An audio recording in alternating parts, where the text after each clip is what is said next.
Everybody, welcome back to another episode of UHS Presents Livestream Launch Party. We should probably unmute Lori before she starts to talk. There we go. Hi, Lori. It's fine. I don't have anything important to say. It's fine. I don't know. After I expended all my energy on this, which didn't turn out the way I wanted it to, I'm just kind of like, I can just go to sleep now. We're not human today. It's awesome. We look awesome. What are you talking about? It's amazing. So obviously, I'm supposed to be Miss Medusa here. Obviously, I hope it's obvious. I'm not. Lori convinced me that this was a good idea, and I feel like I did an acceptable job, but I did not do a Lori tier job here. So, we're gonna have to work on that. But thank you, Caston. She looks great. She needs to shut up. I agree. Don't tell me what to do, devil woman. Yeah, and Lori is okay. I'm gonna fuck this up. Ginny Grinteeth? Yes. Ginny Grinteeth? Ha! Nice. So, yeah, we're launching, obviously, Miss Medusa's Monstrous Menagerie today. That's issue 2. And we have a couple of the only people working on the book. What the fuck, right?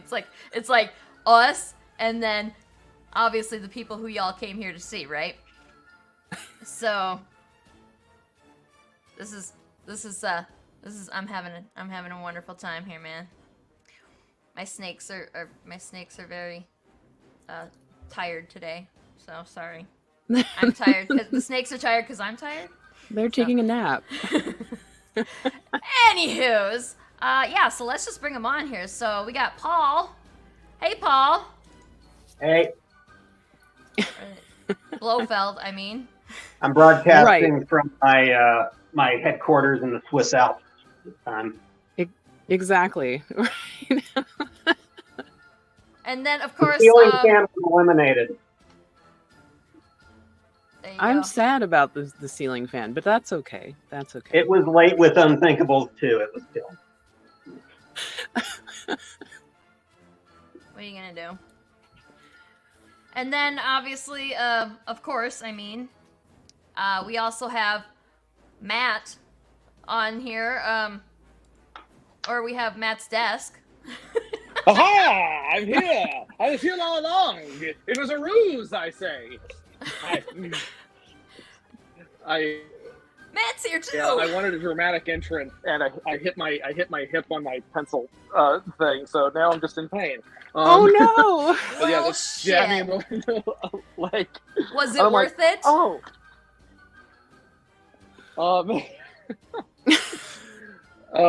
Hi everybody! This is my lamp. I'm on my phone right now because my computer's also been acting up. It's been a day. Good it's times. Okay. Good times. Everybody to be looks had great. by Everybody's all. doing great. Yeah. Yeah, y'all look fantastic. I kind of can't get over it. I'm honestly like low key angry about it, just from a sense of like FOMO, where I'm like, I'm sure I have a top hat somewhere, or I could have done. I mean, I'm hairy enough. I could probably pull off Maurice.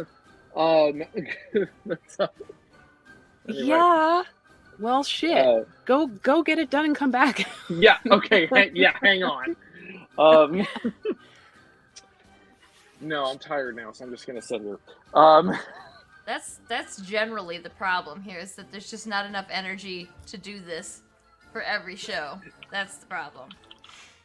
Well, you know. Maybe we should just have an episode of Lori teaching us all how to do this face painting, like a whole show on it, and that way next time we'll have no excuses. No, well, except for, lack of time, because some of us just don't have any of that ever. What, just so I can share everything out, because it's been kind of frantic today, the Twitch link for this particular stream is what? It is twitch.tv/Agents of Geekdom.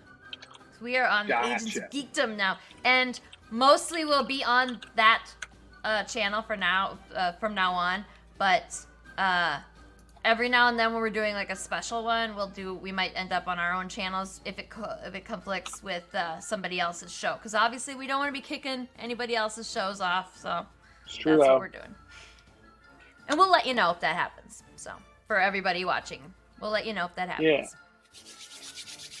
Yeah. All right. My snakes are knocking my earbuds out. Are they actual? They are rubber snakes. Are they rubber snakes? No, they're real snakes. They're just sleeping. They're just very sleepy. We also haven't really established exactly the nature of Medusa snakes, so could be a lot of things. Well, it's a secret, whatever it is. I'm not going to tell you the nature of these snakes, so it'll remain a mystery. Is that a euphemism? I feel like that's a euphemism. Alrighty. Thank you, Malachi. Thank you, Malachi. Thanks, Malachi. Malachi has a Kickstarter going now too, which you all should back for her.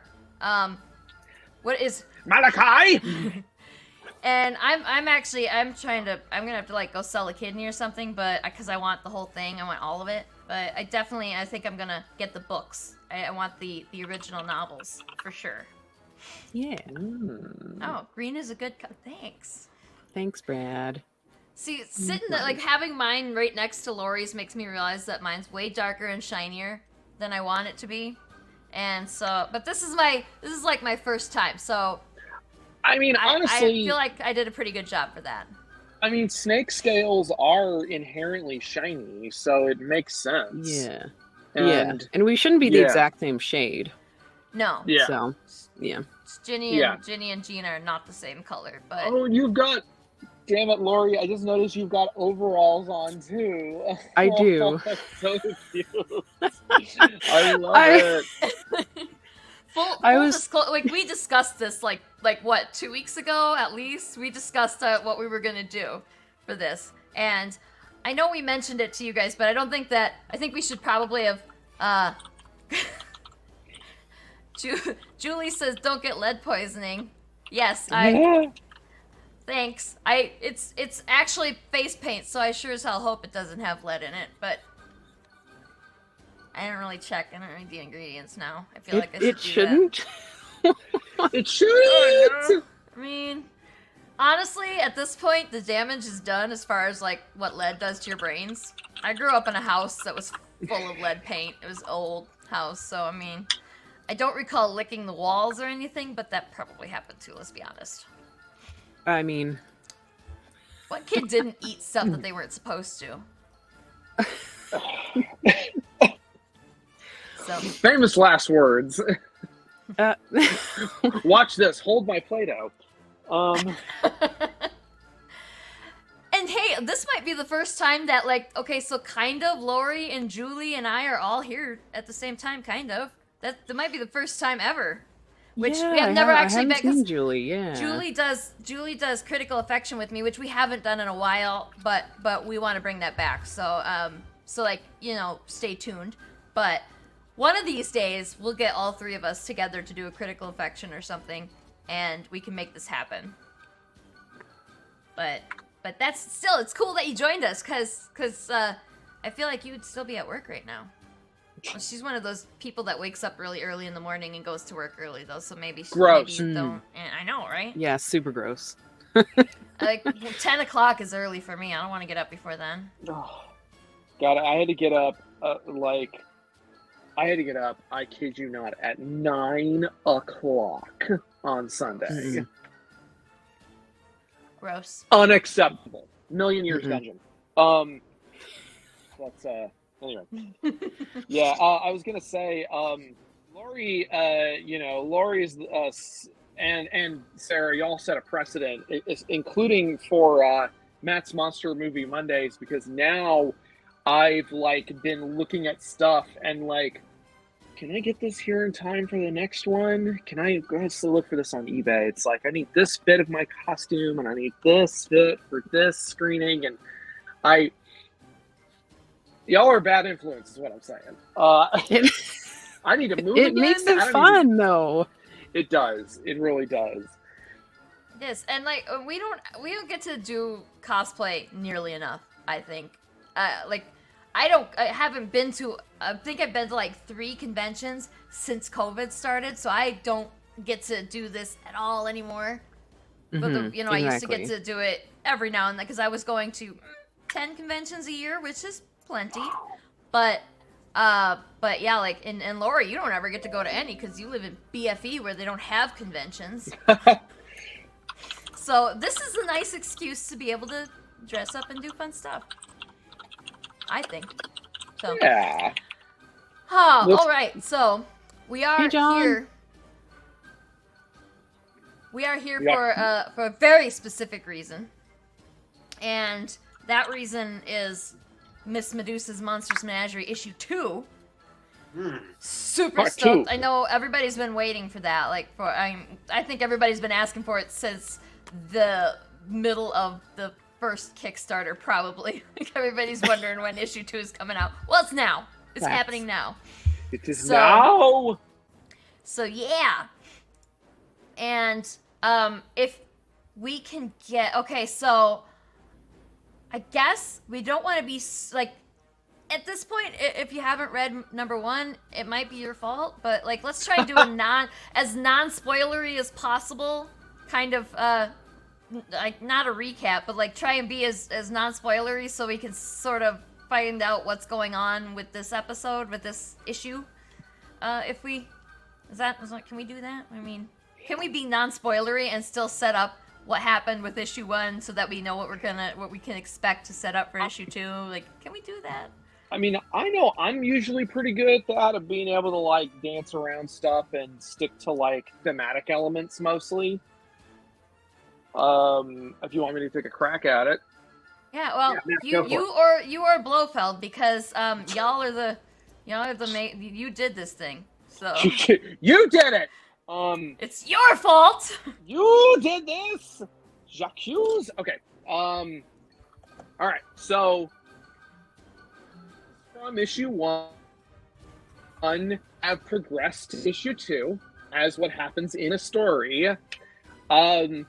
A chaotic event that has repercussions has begun a bit of a ripple effect out into the broader story and the characters involved. Sharon is getting her crash course in working for Gina, working for the titular Miss Medusa for the Monstrous Menagerie, and learning quickly that sometimes everything is just organized chaos. And by organized chaos, I mean just chaos. We lost Sarah. I'm still here. It's okay. Yeah, it goes from the appearance of organized chaos to just chaos with somebody kind of with a broom pushing the chaos in one direction or another. Which is basically how I originally pitched the comic, like, to Paul, where I was like, the idea is that the show must go on. Sometimes basic OSHA standards be damned. Did OSHA exist in the 1960s? I don't think it did. That's a good question. Yeah. I can consult the gogs on that one. Yeah, I was going to say. Jen could be an OSHA compliance, person, It's I have a feeling that a lot of 1971. We're getting in right under there, yeah. Or rather, we've just avoided it, because something like, I feel like the circus in Roustabout probably is not OSHA compliant. OSHA came about because of this. They were like, is we what can't you're be saying. having none of this. Yeah, there's the one thing I will say, it's not much of a spoiler, more of a tantalizing tidbit. A tantalizing, titillating tidbit is that the Fae are playing an even larger role in this issue, or rather they have a more of a focus starting to come in on them as being the the fox in the hen house, as it will, if you're trying to make a business out of a hen house and also hiring foxes. Does that make sense? Yes. Totally right. Hiring foxes to oh wait, okay, no, I think I got it. You have a business catering to hens, but some of your employees are foxes. Yes, I got it. That's Okay. That's Works the for thing. me. Okay. I got it. Yeah. So, did y'all get that? Yeah, I don't think we can get into anything else. Yeah.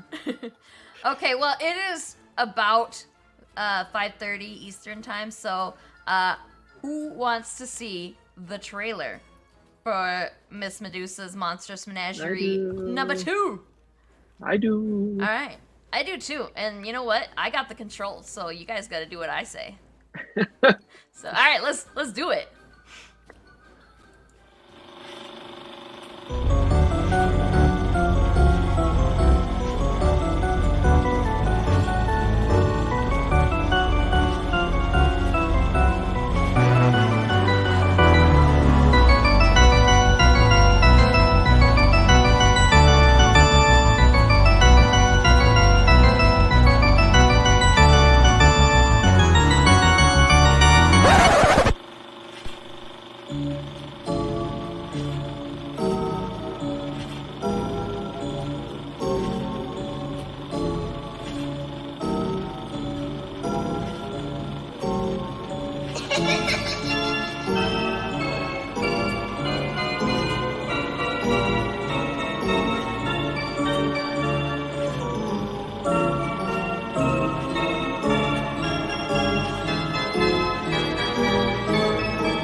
I had not seen that because I've been so distracted with nonsense.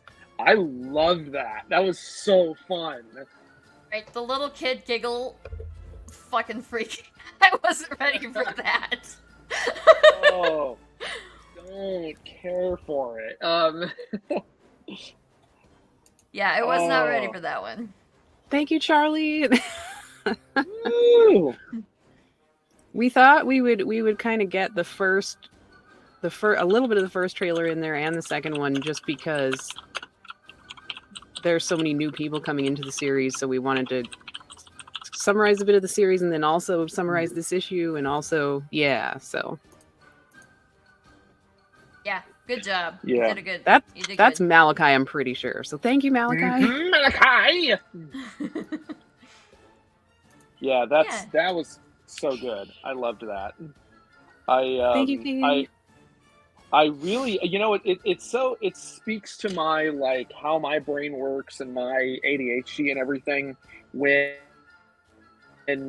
I saw that, and then there were these, close-ups of Ginny and of the other Fae and stuff. Yeah. And the other Fae and stuff. And I was like, oh man, that art looks pretty good. And I was like, oh wait, I drew that. Oh yeah, wait. Wait a minute. No, well, I mean, and of course, all credit to Paul for those wonderful core character designs, because, it just, he did the core concept art for so many of these characters, and I just extrapolated from that, and, like, especially in those close-ups, they're so much fun. They're fun little creators. So I love this comment.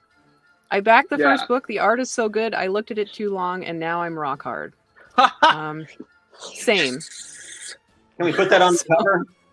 Yeah, that's a cover quote. That's a pull quote there. That can go on the sideshow edition. Oh please, yes. I can hear someone laughing from the other room. Oh shit. Oh, it's so good. We have permission. I There we think we go. need to. Yeah. Yeah, no, we're quoting you. I'm just going to put that up there again for a minute. So good. So good. Fucking love it. We got the John Raymond and Paul Mars quotes, and now we got that one. That's the third quote. That's it's the trifecta. I love it. I remember when we were getting quotes for the first issue, and like, you know, we'll get like super pro sounding quote from John Layman, and then I remember getting Sophie Campbell to give us a quote, and her was like, I don't like snakes, but I like this. Thanks, Sophie, you're a doll. Hey, very professional. It's accurate. Yeah, works. I mean, not everybody likes snakes. Are we ready to launch now? Yeah, let's just do that real quick because see... everyone's waiting for that. Do we want to see the screen while we launch? Because I can do that. Sure. All right. Nope, I broke my shit. Hang on a second. All right, okay, let me go press some buttons. Boom.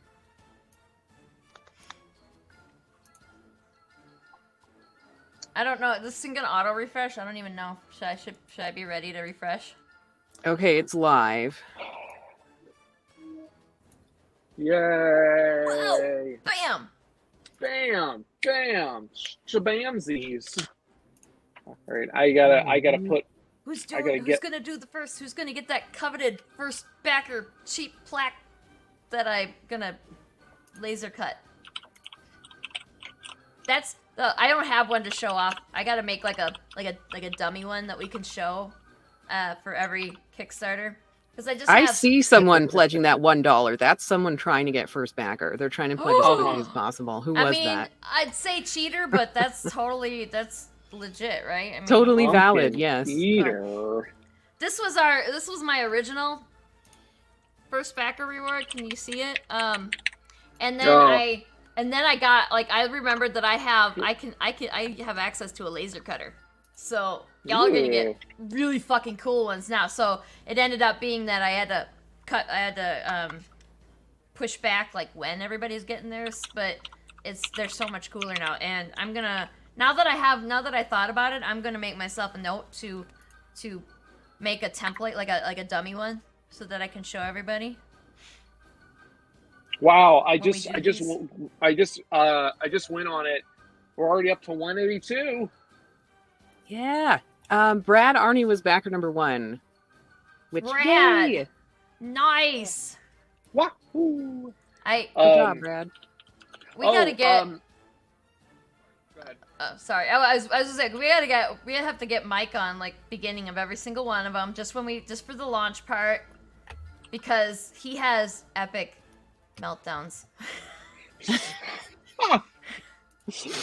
Yes. So you got the one though. You got the one, and that was the one time I wasn't here. The one time I have not been on one of the shows, and that was the time that he had a very public.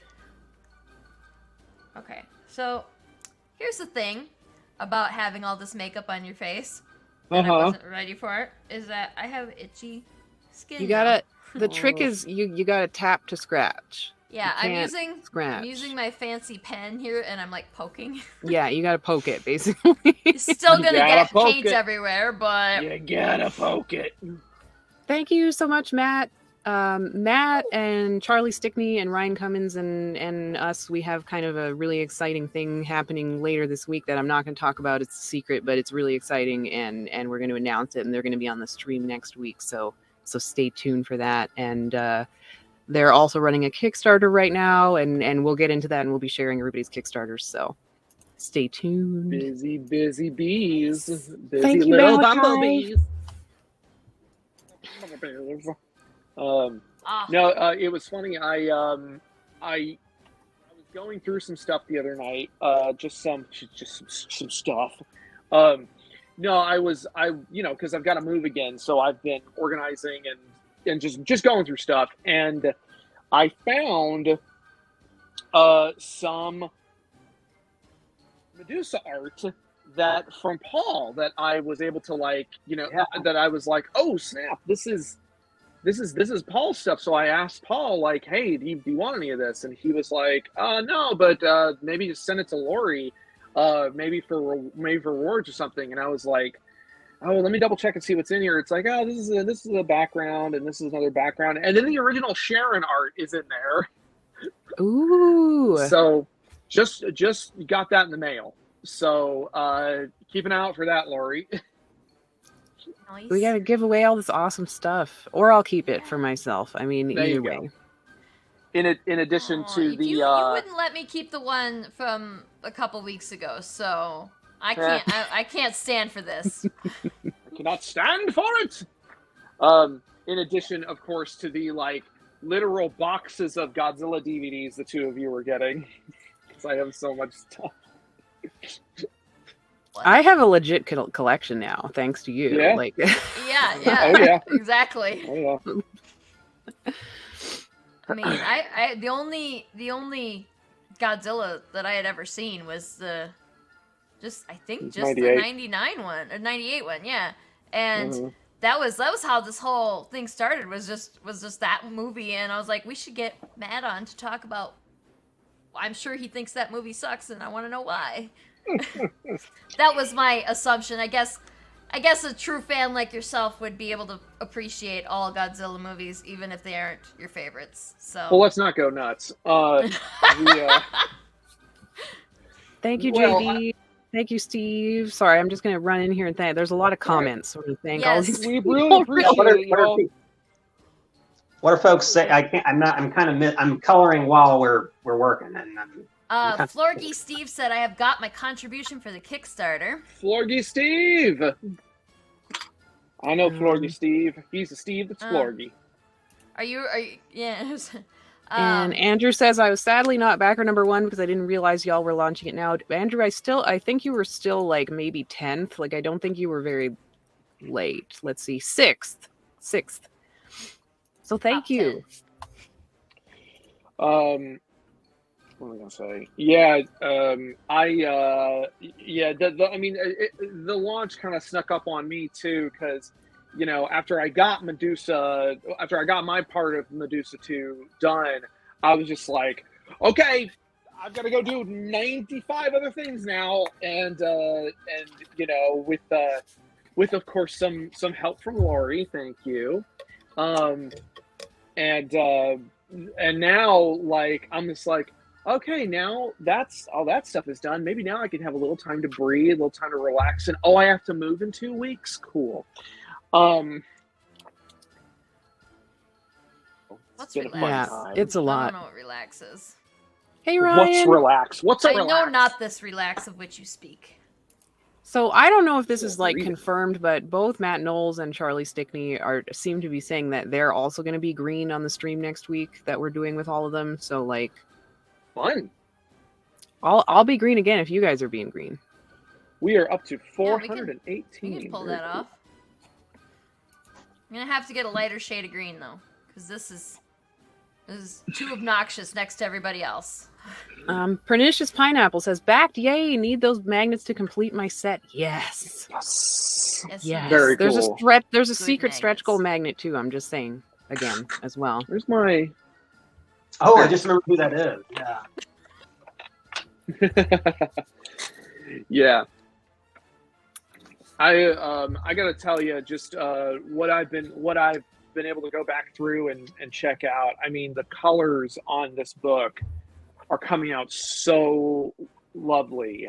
Like, Paul, these colors are knocking it out of the park, man. Like, I got a lot of help this time, so we can actually get it out to people eventually, because it takes, for the pages I do, it takes days, for a single page. So yeah, now we got Katie, and I've had Rob helping for a while now with the flats, So that's wonderful. Shit. nice. I bet we could have got Katie, because this is like Katie's during Katie's awake time. Like we could have probably got Katie on here. I think she mentioned she was coloring while we were right now. Actually, I think she mentioned everyone's there you go. coloring right Sounds like everybody's working. Everyone's during working the on this stream. book, guys. We're finishing it right now. Literally. Yeah, Matt. Without spoiling too much, I'm literally coloring the "this is typical fucking day." I love those. I was really happy with how. I think we found a process with this issue that works a lot better than the weird kind of slapdash piecemeal. I mean, obviously we'll want to stretch things out a little bit more for the next issue. Which, now that I've gotten my, I think 3 years of backlogged work pretty much finished on my end, I actually have a little more control over my schedule right now. But I think we found a process that really works. Like, I pretty much transitioned to doing it entirely digital on my end. Which looks great. Thank you. Yeah, I really like how this one's coming along, and I think the process is a lot more efficient as well. Thank you, JC. JC Carter says he backed. Woo! Nice. Do we want to kind of show off what's on the campaign too while we talk, or talk about the covers and the? Let me just say one more thing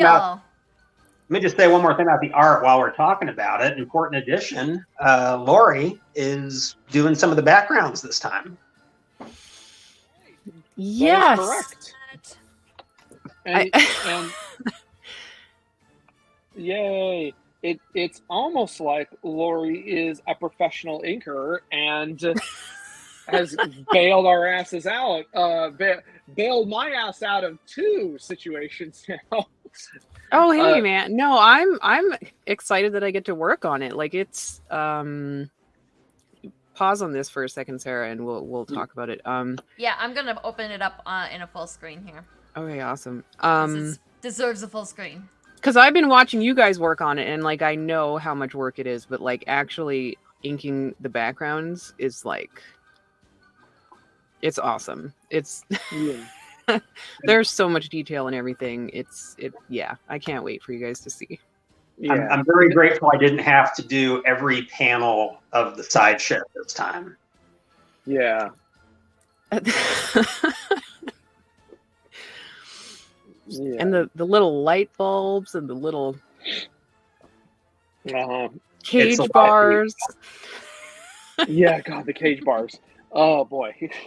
Oh yeah, I don't know how big of a fan Katie is of yours anymore because of those cage bars. Yeah, Katie's been messaging me and she's like, "This is not fair." It's like, now I see why you gave this to me. It kind of worked out. That was the one scene I could kind of delegate, like, okay, I won't touch this scene, someone else. But I knew it was a hard scene, There's a reason I threw those 6 pages to someone else. You're dividing the time here. And not to, just real quick while we're on the subject, and not to derail anything, but just as, thank you, Yvonne. Javon. Just to say, I can't talk about it too much just yet, but Lori actually just did some full page inks for me recently for my pencils, and just kicked so much ass, like so much ass. I mean, we can just say what it was. She's basically inking all of my pencils on Spectre Man, and just I think there's like 1 page you didn't do all the inks on, and just kicked ass. So I just wanted to gush about that for a minute, and now we can go back to the Kickstarter. Thank you. And now Matt's gone. And that was all it. he needed to say. That was all he had. Yep. So this cover that Sarah's showing off is the A cover for the regular edition. Oh, we thought you were done. You were just like, that's it. That's everything I have to say. No. Then bye. No, sorry. I think I lost connection for a second. Yeah, it must have been an internet thing because I didn't have to actually add you back in. You just popped right back in, so. Yeah, there we go. Internet out here is a little squirrely. Thank you, Shadow Man. Woo! Big Bad Shadow Man! So, okay, yeah, this cover. And sorry about that, Javon. It's... Javon.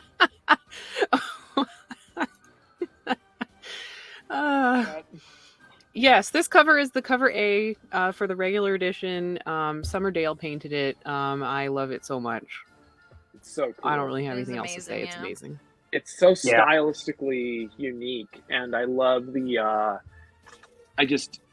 And what a great idea for a cover too. Like, love it. It's so good. Yeah, it's adorable. I am like, this is one that I kind of want, like one of the ones that I want to hang up on the wall. Mm-hmm. If this, so I keep getting asked if this is a green screen. It is not. It is actual real bricks behind me because I live in a prison apparently. But also, you can't hang anything. I want so badly to have like some really like great montage of like UHS art behind me for this shit, but how do you hang shit on bricks? How? I can't drill into it. It's a rental. I have a feeling that Caston is probably Googling that subject right now. Do you have to use that like tacky blue shit? I mean, I guess you can't hang anything heavy though. Yeah, no, right? That stuff doesn't stick to the bricks. There's these little brick clip thingies that we got. They're supposed to be amazing. Well, they are. They're great if you have the right kind of bricks. They have to be the ones that are laid such that the mortar in between is not all the way flush with the brick face. So like that doesn't work. And there's some tape I just got too. Gorilla tape it's called, and it's like thick, goopy stuff. So I'm a little bit scared to try it because what if it never comes off and then they ding us? Like, I mean, let's be honest. Whoever gets their deposit back after they rent. So why do I even care? Thank you, Fish. And Javon. I mean, I'm not gonna lie. I was thinking that might be his name. Like that might be how you pronounce it the first time I met him. Okay. And I was like, okay, how do you say your name? All right, so I wasn't just being a jackass. No. I was. Whoa, we're at 1,000. We're at 1,137 already. Oh wow! Thank you guys. That's awesome. Oh, mine's not updated yet. Wow. Yeah, that's Katie. That's the blue shit I was talking about. Technical term, blue shit. Yeah, I don't think it sticks to the bricks anyway. So, but I can try it. I think I have some blue tack around here.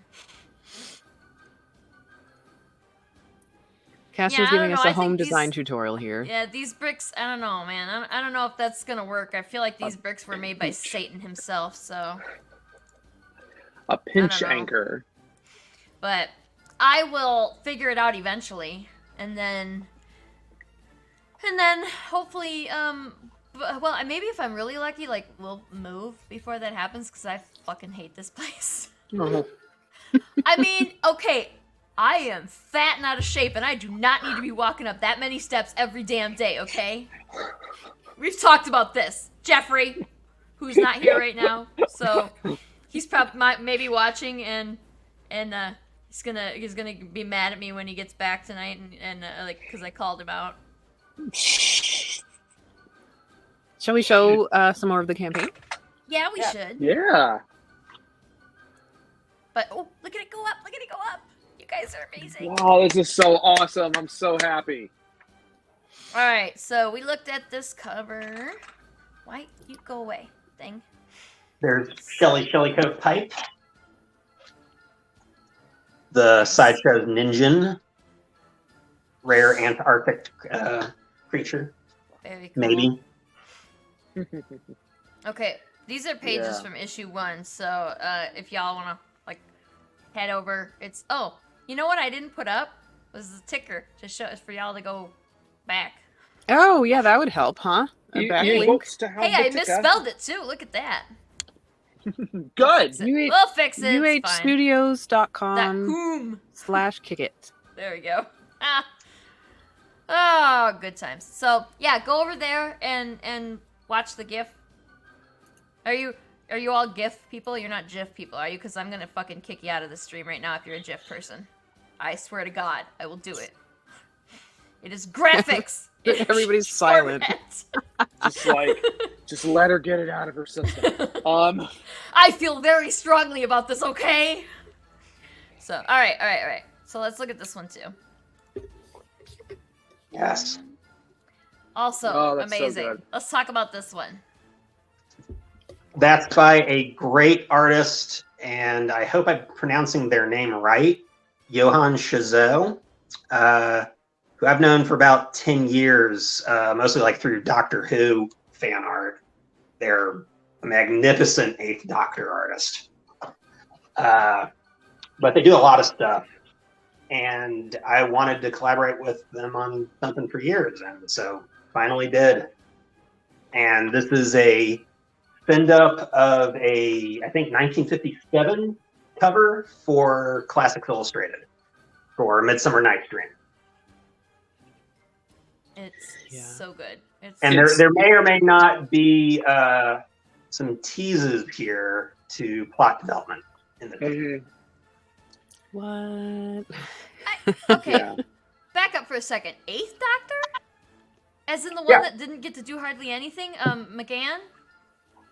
I'm not going to go down a whole down I was going to say. No, that's unusual. I was like, a great Eighth Doctor artist, and because I love McGann. It's like I feel like he should have gotten more shit.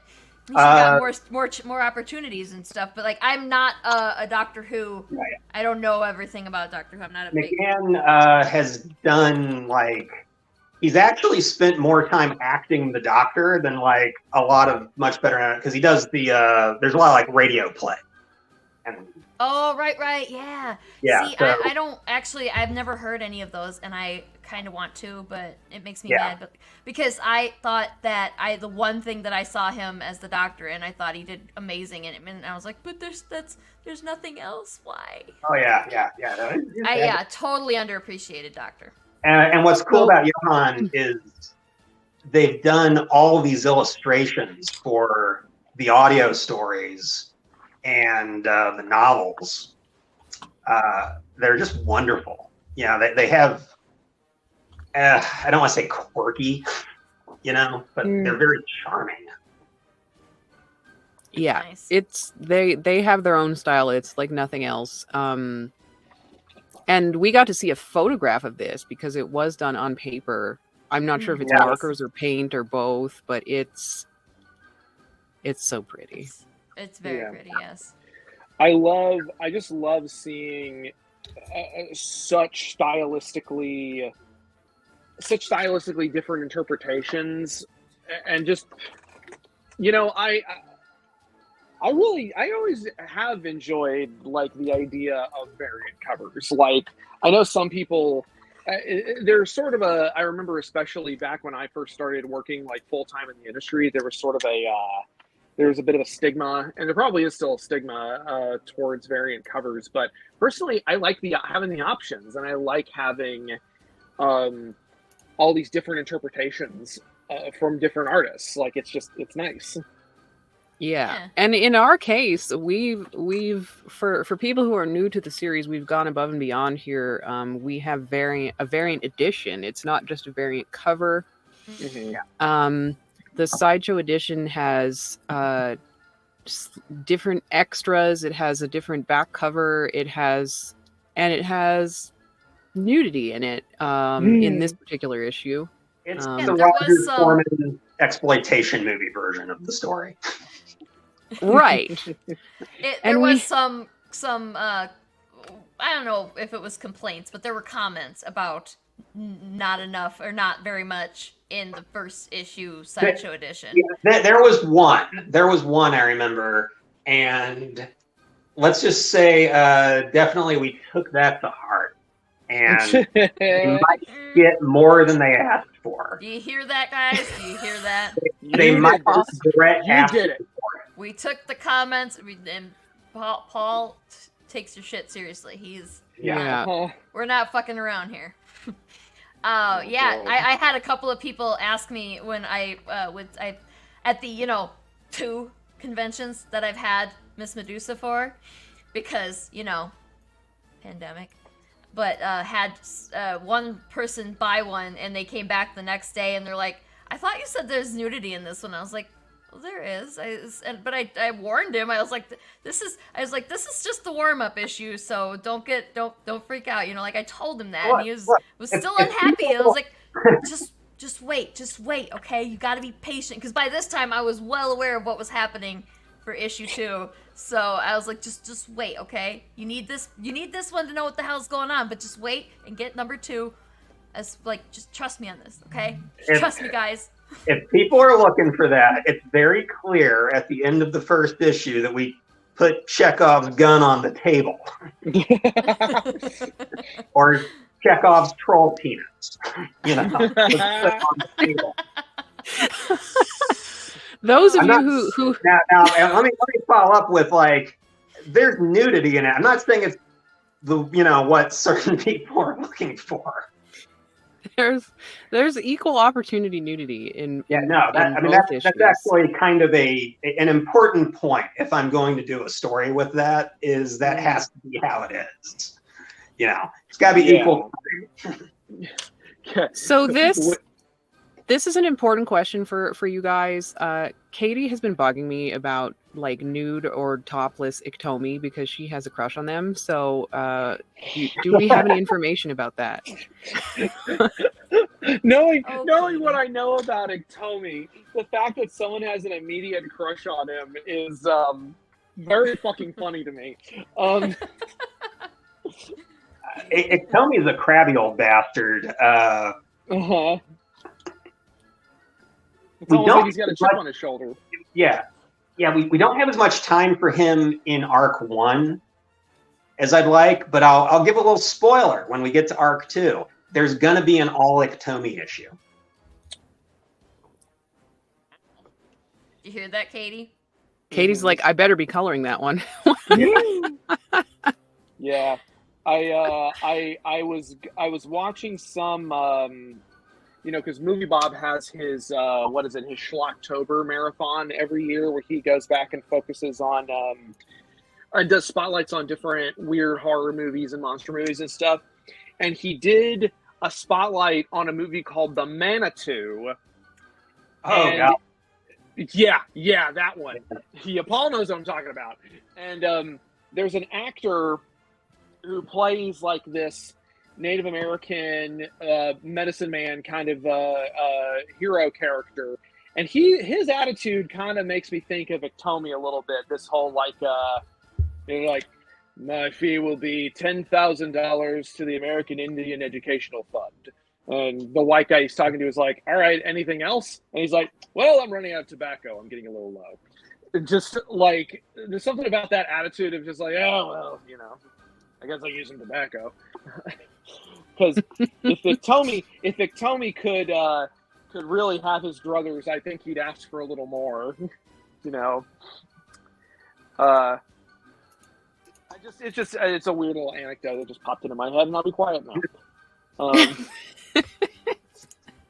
Well, Iktomi's a character I really like because he's kind of, as crabby as he is, he's very bottled, and there's a lot going on with him that he doesn't talk about. Mm-hmm. Which I think there's a lot to him that's not getting said.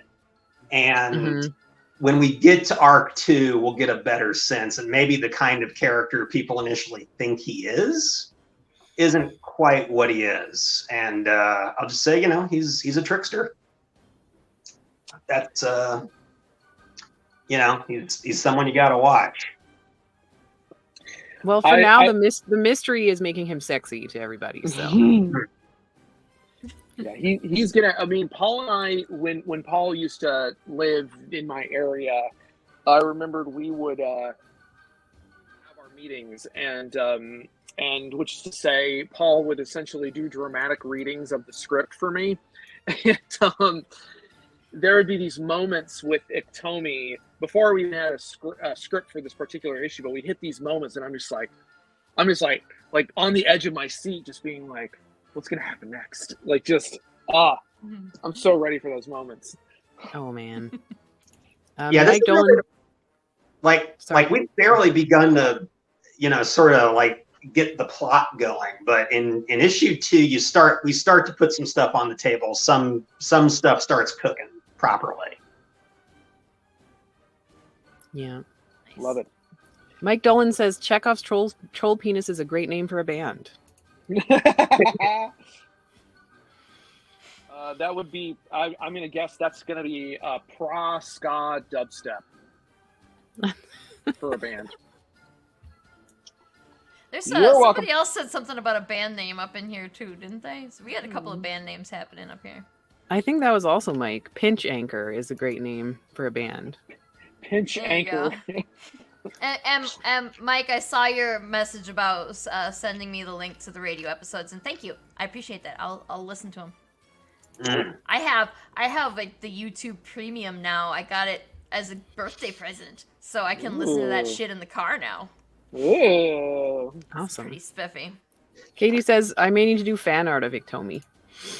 Do it. Nobody's gonna complain about that. Okay, should we look at more of this stuff? Yeah. So we got like pictures and shit. Yeah, pictures and shit. That's a little spoilery, but we got to put something out there. So yeah, more with that ant stampede. I mean, we don't know what's happening yet. Yeah. It's okay. All right, so I didn't know. I was like, bam, rewards. I didn't realize they were right there. So, yeah. So these are. I like this better than I like this shit on the side here. Okay, so I can see my mouse on my stream screen, and I can see in the mouse over here on my other screen where I'm actually operating, and it's screwing with me really bad. So expect this to go badly. But anyway, this thing here irritates the shit out of me. So I like that. That's why we have the pretty pictures. Ticket thing happening, yeah, the ticket thing happening. Which, I mean, and those are some pretty spiffy tickets too, if I do say so myself, and I do. Right? I agree. So, I mean, whoever did those tickets is really good. But anyway, so yeah, digital. I mean, digital for $6, I think, is probably the best you can do right now. I mean, and who else has $6 for this? But anyway, you get a lot of $6 digitals. It is, yeah. So, and just 10 for the regular, and 15 is the sideshow, right? Yeah, there we go. It's a 28-page book. It's 28 pages of the comic, but there's a bunch of extra stuff inside the book. The archive, which I'll just say you don't have to read it, but by the time if we get to do the 3-season plan, you should read it. Yeah, but I mean, you're getting all this extra stuff. Why wouldn't you read it? There's a second narrative going on in all the archive stuff, and not to get highfalutin, but the inspiration was the extras from Watchmen, where if you're reading that stuff, you're picking up like a whole extra story, or many stories, many storylines are going on in those little extras, those magazine clippings and stuff. And so that's, we just ripped off Alan Moore. That's what we did. So we have finally arrived in the comic book industry by ripping off Alan Moore. That's like a rite of passage. I can't imagine why he's so cross. $10 digital catch-up. That's pretty self-explanatory. And if you're like me and you like the physical books, $16 gets you both of them. That's pretty sweet. Yay! And what do we got for stuff? All of our other stuff. This is the shirt. Well, let's show the magnets because those are. Yeah. Can I get closer? Yeah. Nope. Not if I hit with the wrong. There we go. See, this is the thing. So you get a set of 3 magnets, and every campaign we've been doing magnets. So this is kind of a collection at this point with like plans to do stuff with this in the future. And we keep them in scale too. Yeah, and all the characters are at scale, which is really fun. I was so angry when Paul pointed it out to me because I was having some trouble with scale, and I was like, motherfucker, I could have just been running to my fridge every time I needed a scale reference. Like, anyway. Oh, yeah, just to peel the curtain back for people, for production problems that we have in this comic, we've learned it is really hard to frame scenes where Sharon and Maurice are together, because I think Sharon's just under 4 feet. I think she's about 3'11", and Maurice is about 8 feet tall, and so it's tricky to frame them together. And yeah, it's not something I would have thought of being difficult, but like when you have a skinny panel and you have an 8-foot guy with a 4-foot woman, yeah, you got to do some Lord of the Rings like camera angles. Yeah. Like, thing. It's true though. It's true. So yeah, that's a fun little factoid about those magnets is the scale thing. That's pretty cool. Yeah, and also they're to scale with the Unthinkables magnets. Ooh. Which I'm sure is not significant in any way. Yeah, no. Anybody who knows you would never think that. No.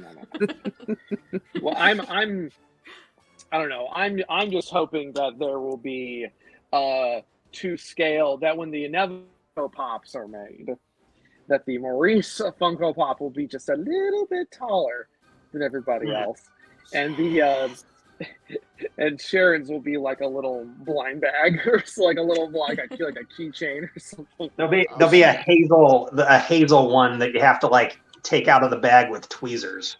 Right. Just a little, aw. Shit, though. But little tiny plastic bag that comes with all the wild fae. Oh, I kind of love that though. I actually kind of like that. Can we do that? We're a bunch of capitalist shills. Yes, Fish.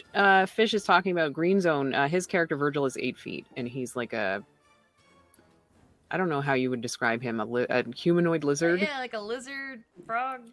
Something. Yeah. So he's gigantic, and he has to fit him into all of these shots. So he has complained to me about that before. Yeah. It's stuff that you don't appreciate unless you actually make the stuff. Like you can sort of appreciate it as a non-artist reading a comic book, but like as an artist actually having to create, you can appreciate the dilemma. And Katie has pointed out that she doesn't think Sharon would have the best eye level standing next to Maurice, which she has an awkward eye level with Maurice and with Calliope and a few other characters. Yeah.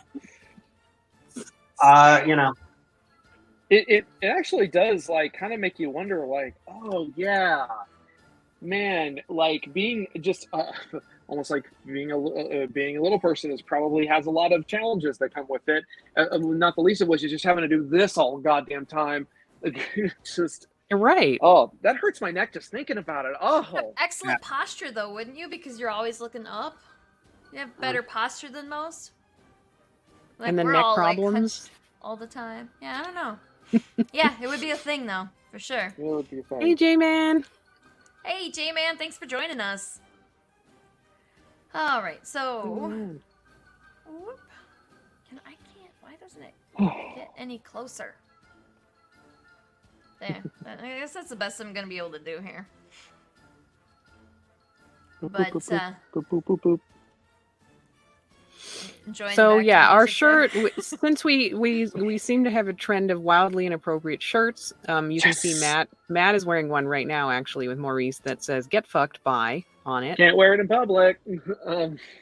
This was slightly more appropriate for like you can get away with that, I think. Right, you can get away with this one. She's just selling hot nuts, like. Yeah. I love that so much.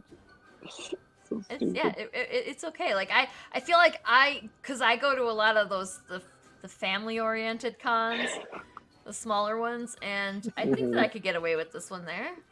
Probably. I think I could. I do have to say that it has been fascinating to do like the elevator pitch, because I do the most. I definitely don't do nearly as many cons as I used to, but I've been doing gradually more cons, and doing the elevator pitch to people at shows for Medusa is fascinating, because like people are drawn to it initially because they see it, they see the cover or the covers, and they'll ask about it, and it's just interesting to kind of see the reaction you get, and pretty frequently people are like, "Oh, I'll get that." So, yeah, it's been really fun getting to do that little elevator pitch. Nice. Yeah, I struggle with that, so like I'll have to hit you up for some pointers on that one, because I'm just like, okay, remember those circuses, those traveling shows from the 60s? Well, what if they were all run by mythicals?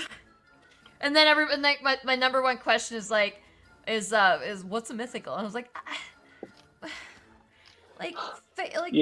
imaginary Greek gods, and like, I don't know. Look it up. Jesus Christ, don't you have a smartphone?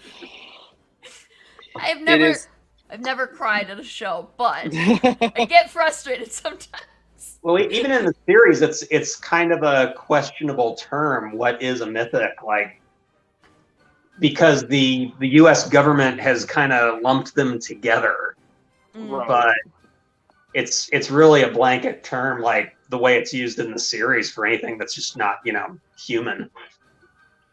Yeah. Yeah.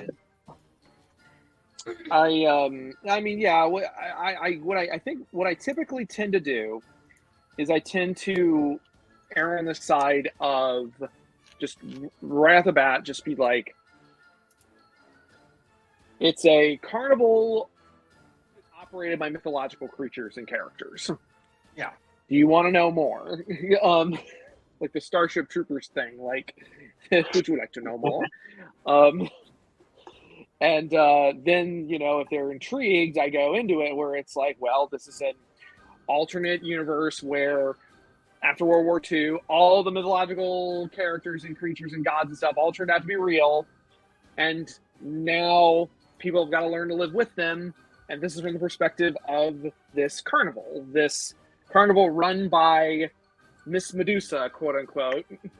And, but it is tricky. It's tricky finding that balance, because every person responds to things differently. They respond to different elements of like the elevator pitch. That's super true. Yeah, and like the XCOM, I was like, it's like they're working in a carnival, and it's a rare time I'll quote Seth MacFarlane on something, but as he said as Patrick Stewart said in the opening narration of Ted, sooner or later, no one gives a shit. So in the 1940s, it was rather novel when, it turned out like all these myths were real and all these amazing creatures were pressed into service, not really often that they wanted to be. And that was remarkable for a while, and now, it's been just about a generation since they became public knowledge, and they're just commonplace now. And there's something we're not saying too much about this world, but there might be other things going on that are more interesting to people than the mythics. They're kind of old hat. I mean, it is a thing in not just popular culture, but in culture in general. Like the short story by J.G. Ballard, The Drowned Giant. The giant washes ashore near this town. It's this incredible thing. It's this giant dead person, but then slowly, as the weeks and months go by, people kind of stop caring because it's like, all right, you know, it's also starting to rot and it's gross, and eventually the body just gets carved up, and you know, people use it like they put the giant's penis on display as like part of a carnival, and it's like it's just this slow normalization of the fantastical. You know, it's one of the reasons why I find it so funny that like you know, cryptozoology, you know, which also ties into mythology, you know, if these are just lost weird animals, eventually they're just going to be categorized and dissected, and it's like, oh, well, that's what that was. So yeah, right. J-Man is asking, is the Sideshow edition different? So yes, it's got the different cover, and the interiors are also different. Like we said, in the first one, we had some comments about how there wasn't enough nudity. There's more nudity in this one. oh yeah, oh my God, there's more. quite a bit more. Uncensored nudity.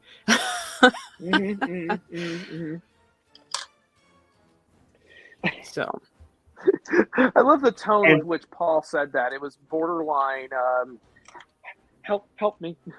So much nudity. And, here's how I'll describe the nudity in issue 2.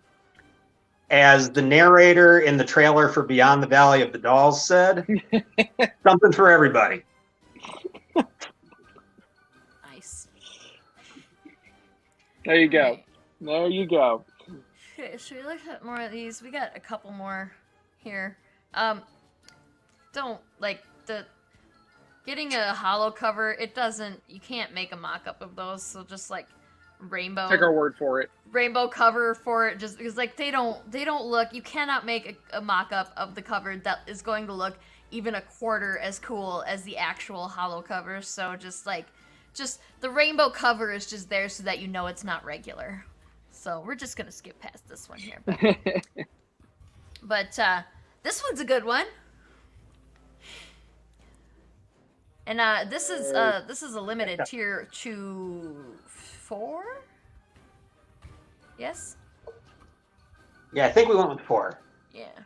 So this is Paul. You're gonna do sketch covers, right? And sketch is in quotes because this is the examples of sketch covers.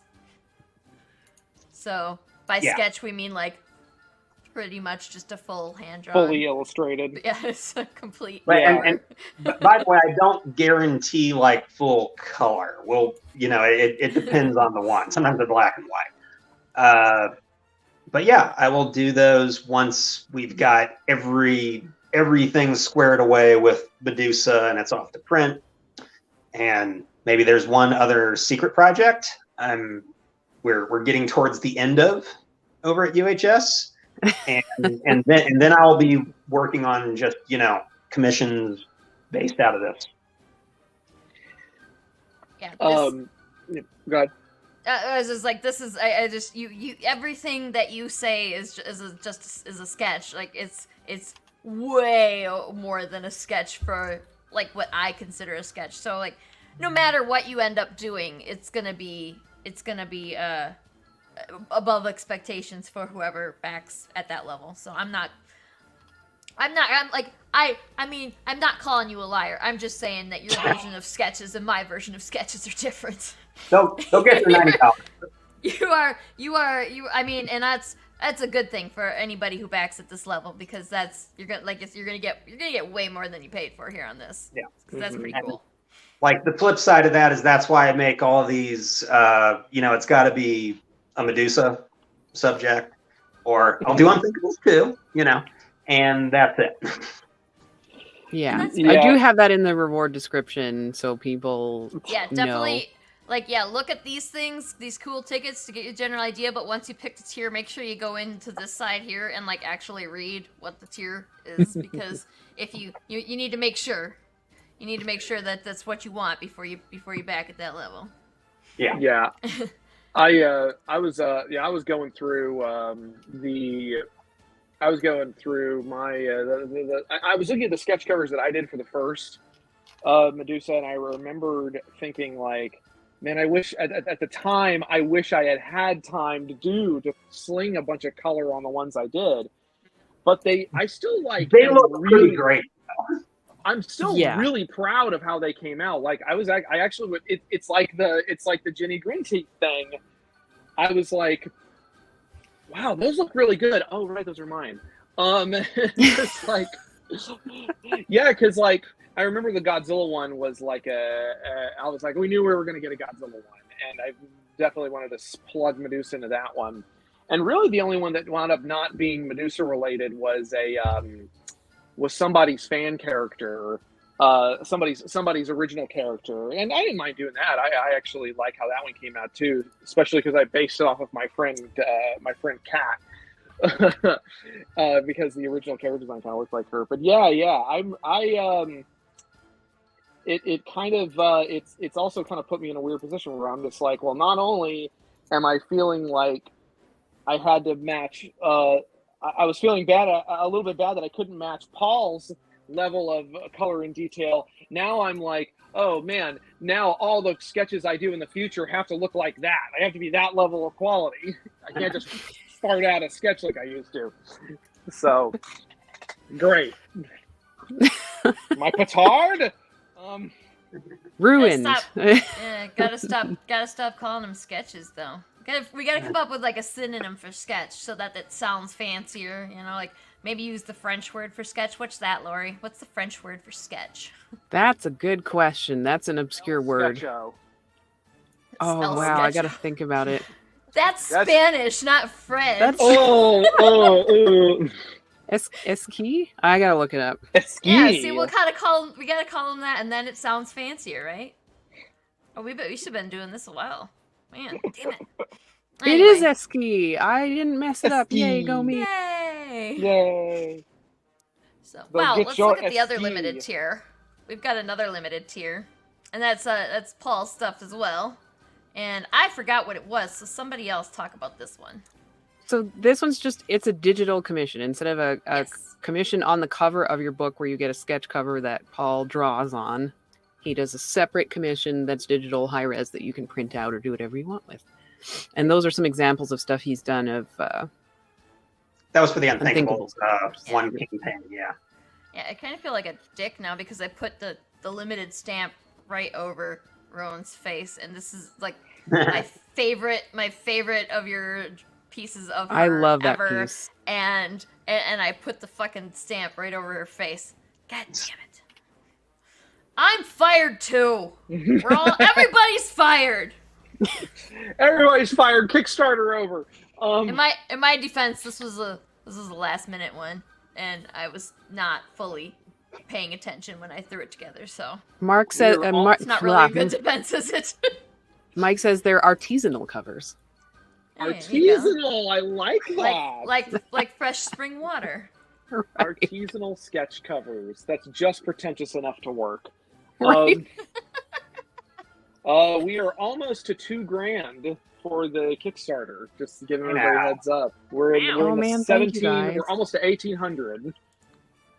In part from J-Man, who just pledged for the Sideshow edition. Thank you. Hell yeah. We promised you nudity. We're delivering nudity. You're gonna get your $15 worth. Oh, show. Okay. Well, that one doesn't. So, what this one? Well, we should probably talk about the fact that this we're doing one a cameo. it's missing something. because there's the cameo thing. I wasn't paying attention. Yeah. But anyway, the cameo is the important thing on this tier. Oh, we need to change the graphic then. Yeah. I guess I have an old graphic there. Yeah, well, you have a cameo appearance in issue 3. Likely as a rube at the carnival, right? Yeah. And yeah, it's just you in the comic, which is Cool. Yeah. Yeah. You know, no judgment, but normally backers are going to show up in the book as rubes. And, you know, you might be, certainly with issue 2, you know, as we're wrapping it up, people got kind of 1960s-fied. So, sometimes we have to change people's looks a little bit, but, we make the effort to make sure they're recognizable. But it has to look like, it would pass in 1960s Oklahoma. Right. But there's two exceptions, because since we are atrociously late on Unthinkables 2, some of the cameos for that one, we gave people bonus cameos in this. And some of those people actually kind of showed up looking closer to their modern selves. And the way we explained it is like, okay, they can be mythics. Right. So, yeah. So, one backer got to be, we don't really say it in the comic, but she's Morgan Le Fay. This universe is Morgan Le Fay.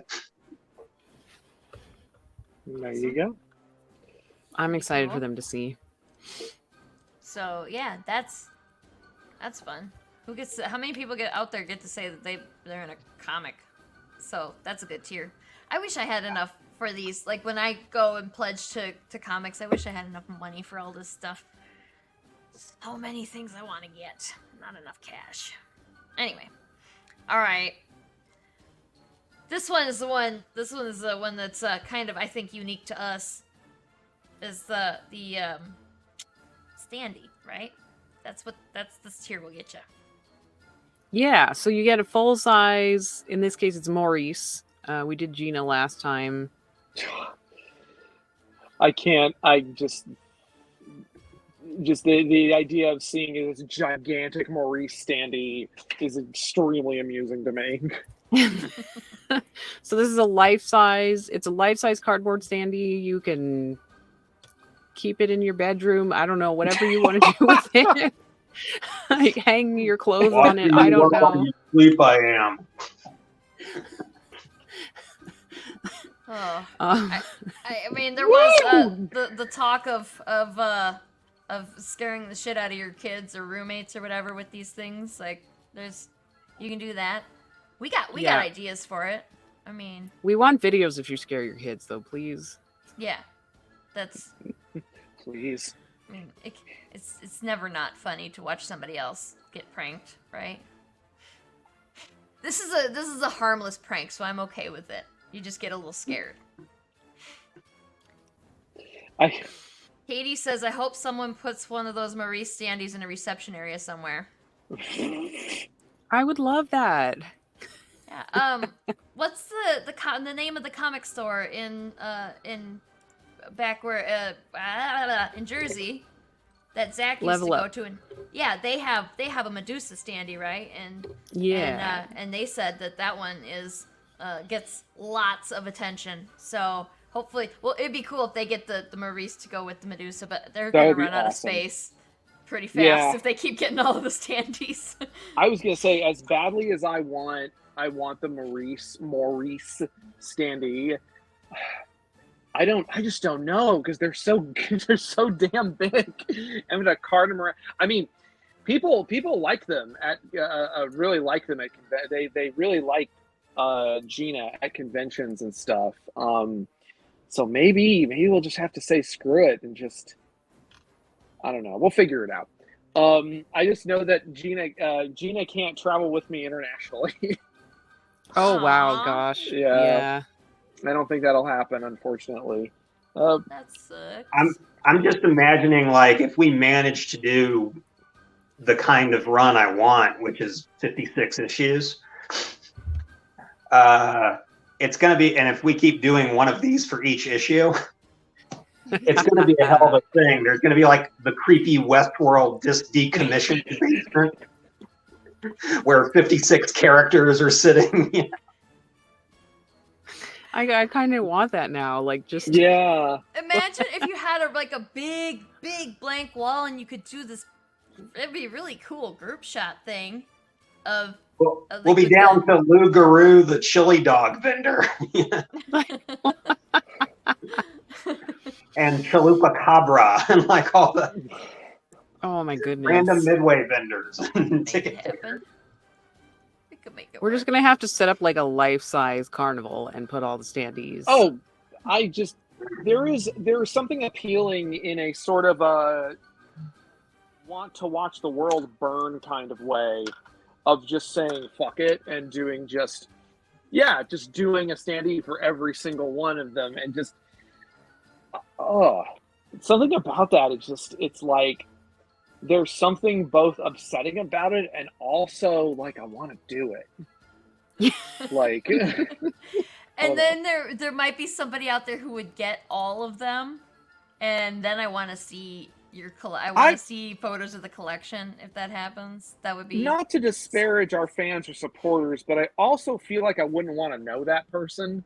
Like, I don't know, because there's a line between if you're being weird about it, or if you're being eccentric, right? Like, if you're eccentric. Don't be weird about it, be eccentric. They're not weird, they're just delightfully eccentric. Oh, God. Look, that being said, though, like, if you're posing naked with these for your OnlyFans, like, I also want pictures of that. Yeah. Because that's amazing.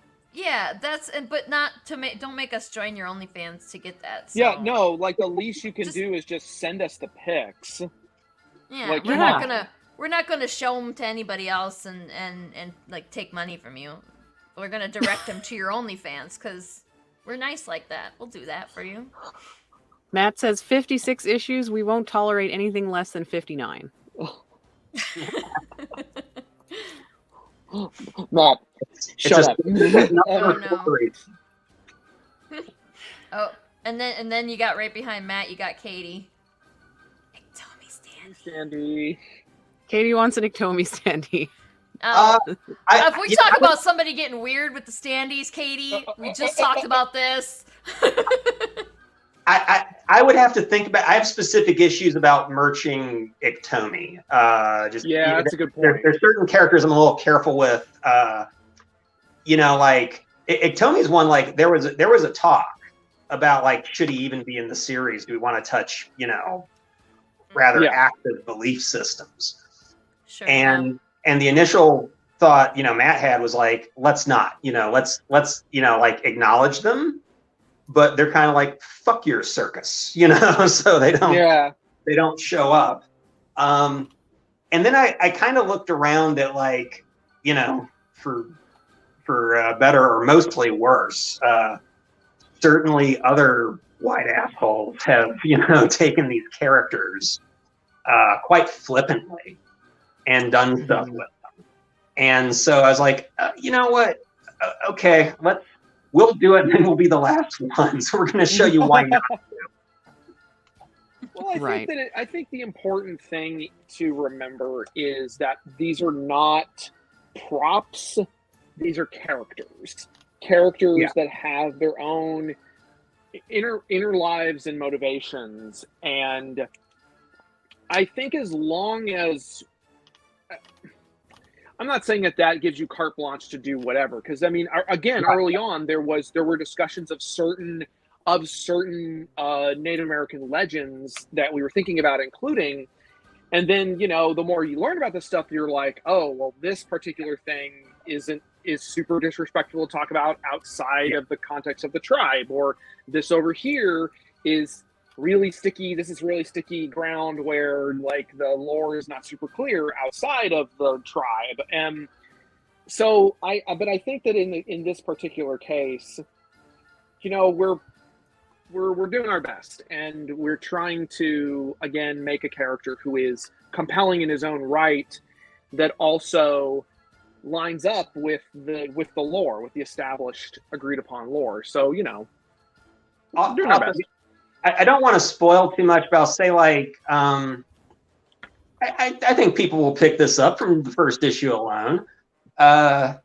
Gina, not everything about her is great. And certainly a lot of things about a 1960s circus are not great. You want to talk about like, cultural appropriation. And so, I'll just spoil this much. We're going to say something about them in the course of the series. Yeah, it's like and it's tough because you want to say something sometimes. There are these situations where you want to say something, but it's tricky because you don't want to be didactic. You don't want to be on a soapbox, and you often want to.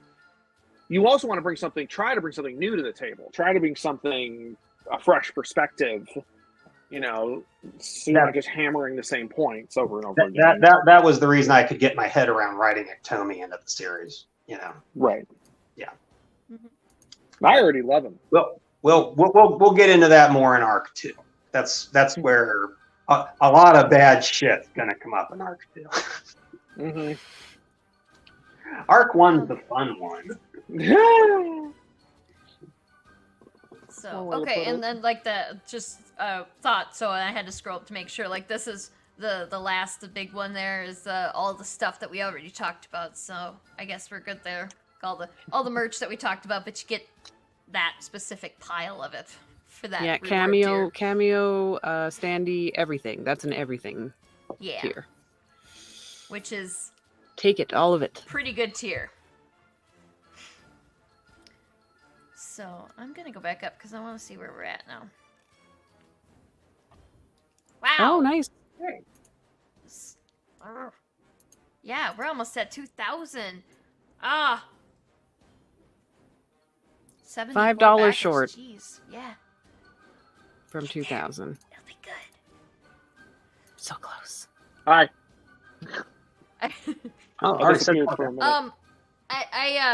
We have a Godzilla question, and I want to know if Matt can answer a Godzilla question on a Medusa stream and be brief about it.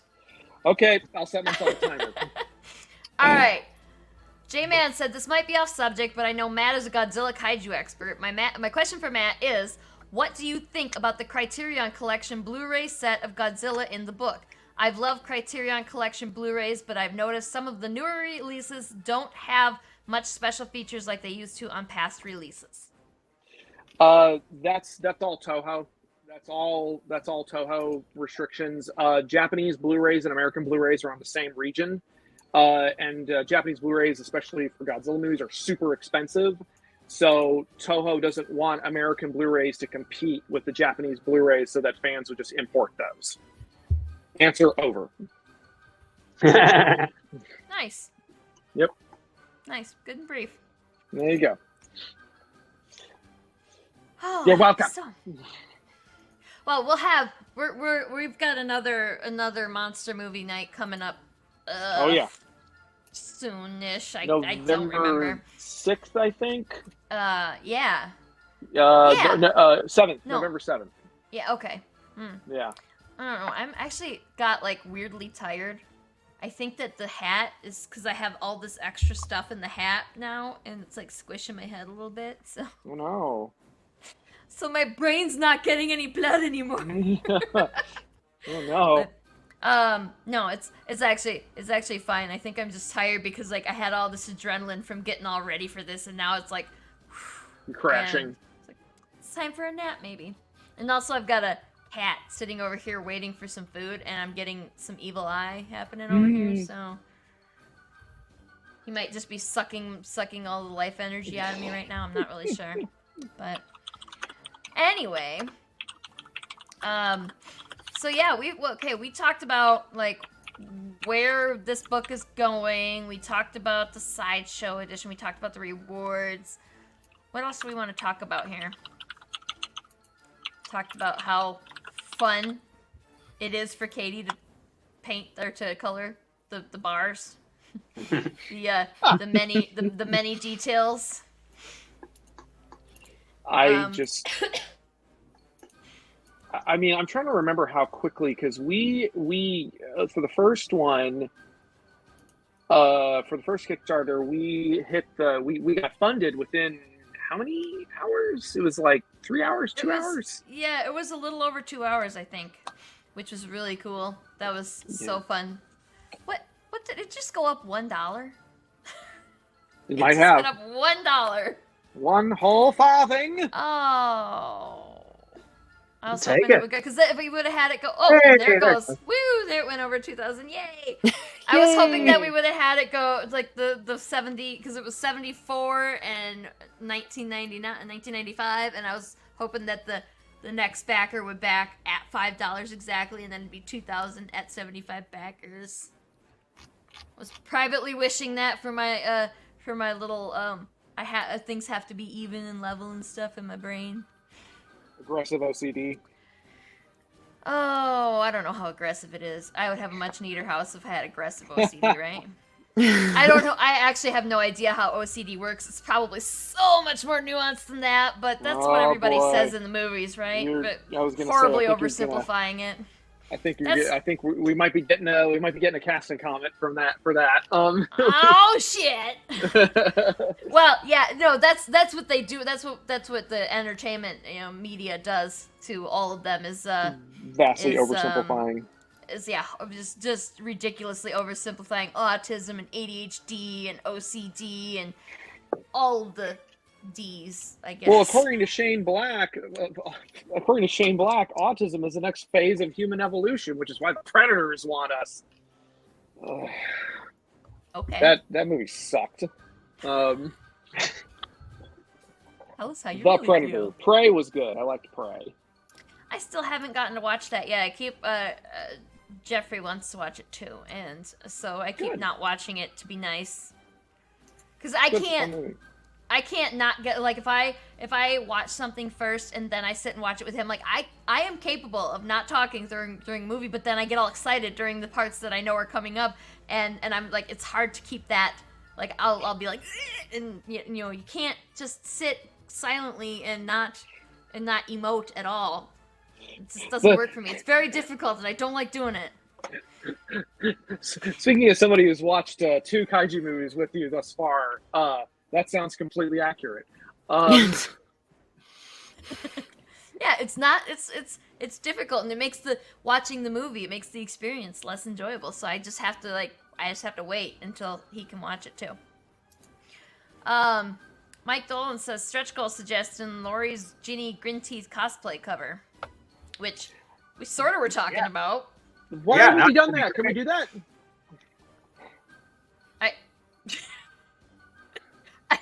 I don't know. Lori made a face. It was like an excited looking face. I mean, I think we could. That would be fun. That would be fun, wouldn't it?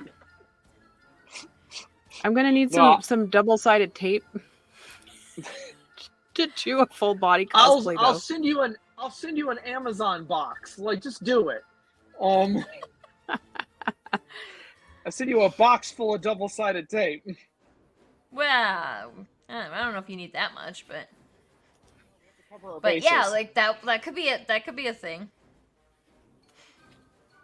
Oh my god, that would be so fun. I can do the cosplay part of it. The actual, like, the costume part of it. Like, I'm sure we can work that out. I don't know. I think we should have. We could do a cosplay cover of, like, we can even composite together in Photoshop of Lori and Sarah both on the cover, like. Sarah kind of looming over everything, and Laurie's just down here like, I'm gonna put stuff in your mouth. Yes. If we did that, you guys gotta give me enough time to finish the Medusa hat that I actually wanted to do, because like I have started I started out a whole thing with sculpting snakes, and they were gonna be better snakes than these. They will be better snakes because they're too small. They're sad. Right? Oh, they're sad.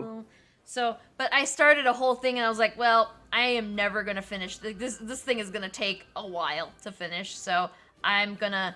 And I went to the thrift store and found these guys, and I was like, oh, this will do for now.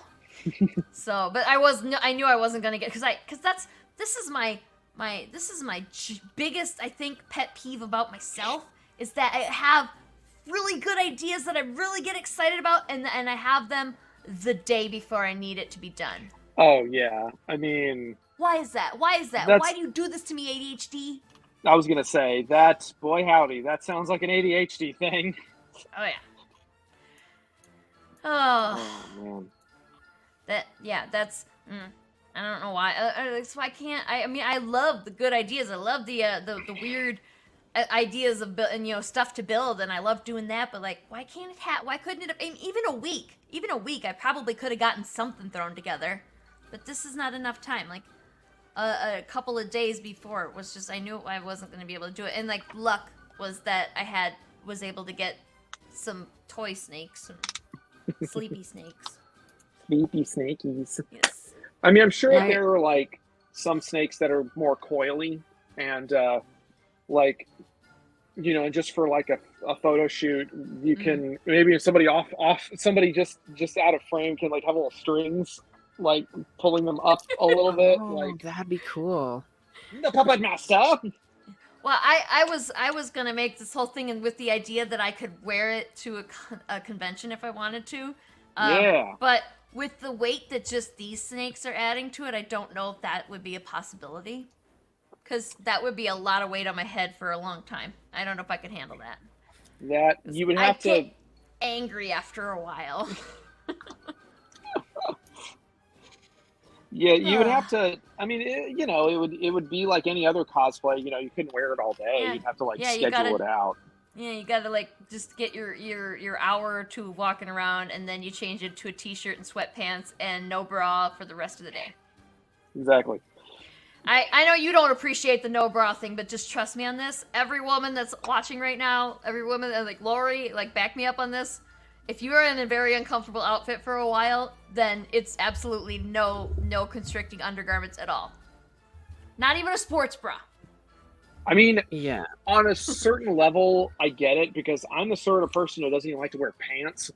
And like the idea of having to wear more stuff just as a matter of course sounds exhausting.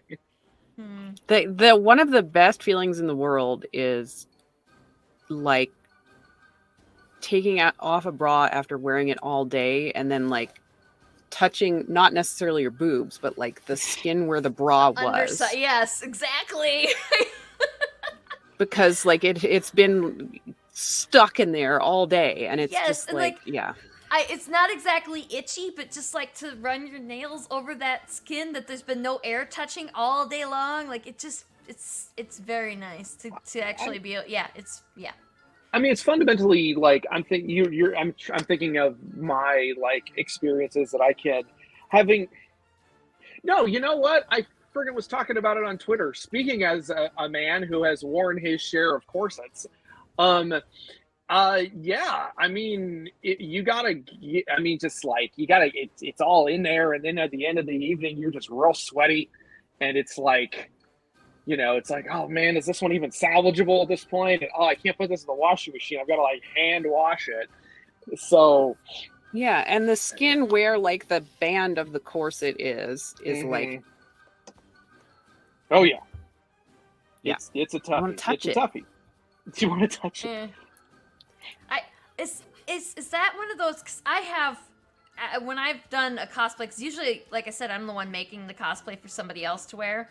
But on the occasions when I do have something I have like twice ever had a really in-depth cosplay, and I learned that I need to take a thing of baby powder with me because there will be inevitable chafing, and I wonder if the baby, like putting a little pat of baby powder under those spots, if you can get under there temporarily with your fingers, if that would help those discomfort moments.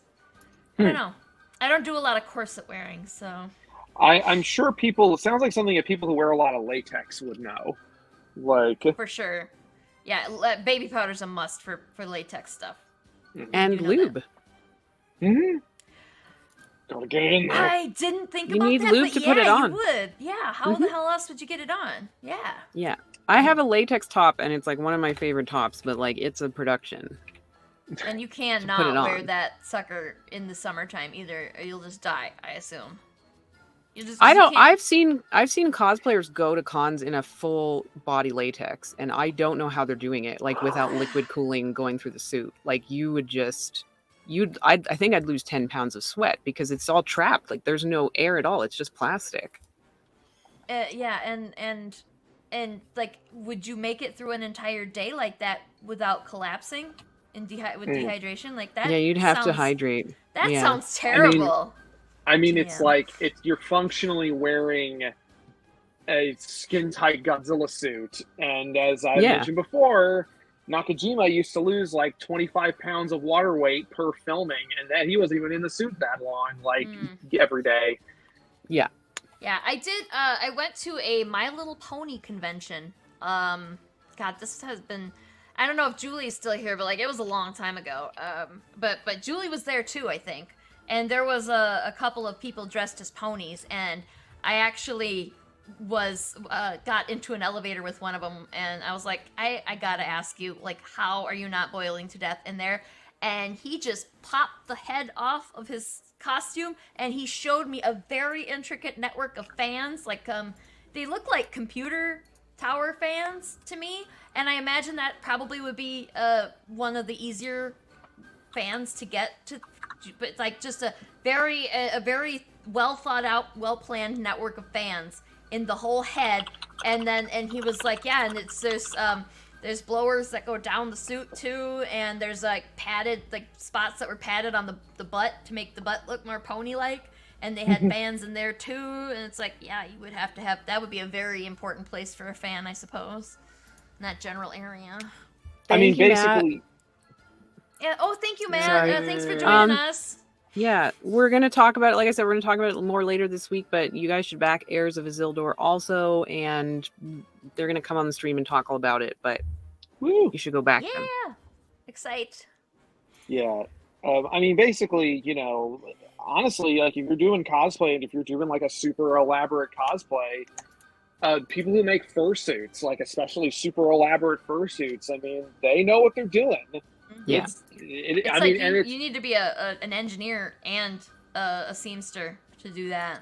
Yeah. It's a big deal, and it's expensive too. I imagine those fursuits are many hundreds of dollars, maybe even thousands of dollars. I don't know. I've never made one, but just fur fabric alone is fucking spendy. So I have to assume that they're, I don't know. Yeah, $1,000 or more seems, especially with the economy being the way it is right now, with inflation and shit, I can see that being absolutely how much you'd have to spend.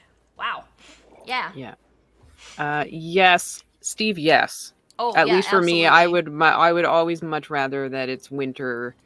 You can't really be too cold. Like, it's not possible. You get, even if you're wearing something skimpy, you tend to, if you're cosplaying it and you're walking around, you tend to get you overheat, and you don't want to sweat because then you look shiny or your body paint melts off or whatever it is. So being cold is always the preferred state for sure. Yeah. Yes, definitely. Yeah, agree completely. And I think that even when as a vendor there, as an artist alley vendor there, I'll sit and I'll if I'm just in a regular jeans and a sweatshirt or something, and I usually am just the whole damn time. But if I same place, same exact conditions, but I have a cosplay on, boiling. And I think it's an adrenaline thing too, like you're amped about you're excited about the cosplay, and you want feedback, and you're nervous that people might not like it, or they're you're gonna get, because there's always somebody that's gonna try and shit on your costume. So, and I mean, fuck those people, but still, there's always one. Well, yeah, that was what I was just about to say. Was you're also like, you're kind of hyped up, and so your adrenaline's pumping, and I mean, like, and of course, it's depending on the costume you're wearing. Like, I mean, I would say that the costume I've been most comfortable in, that's not like a super low effort costume like an Alan Grant, where it's just like a hat and a scarf, is my Link cosplay that I wear to like Ren Fair, to Ren Fairs and stuff. That one, I specifically made sure that it's actually mostly comfortable to wear. And I tend to not be able to go to Ren Fairs until a little later in the year.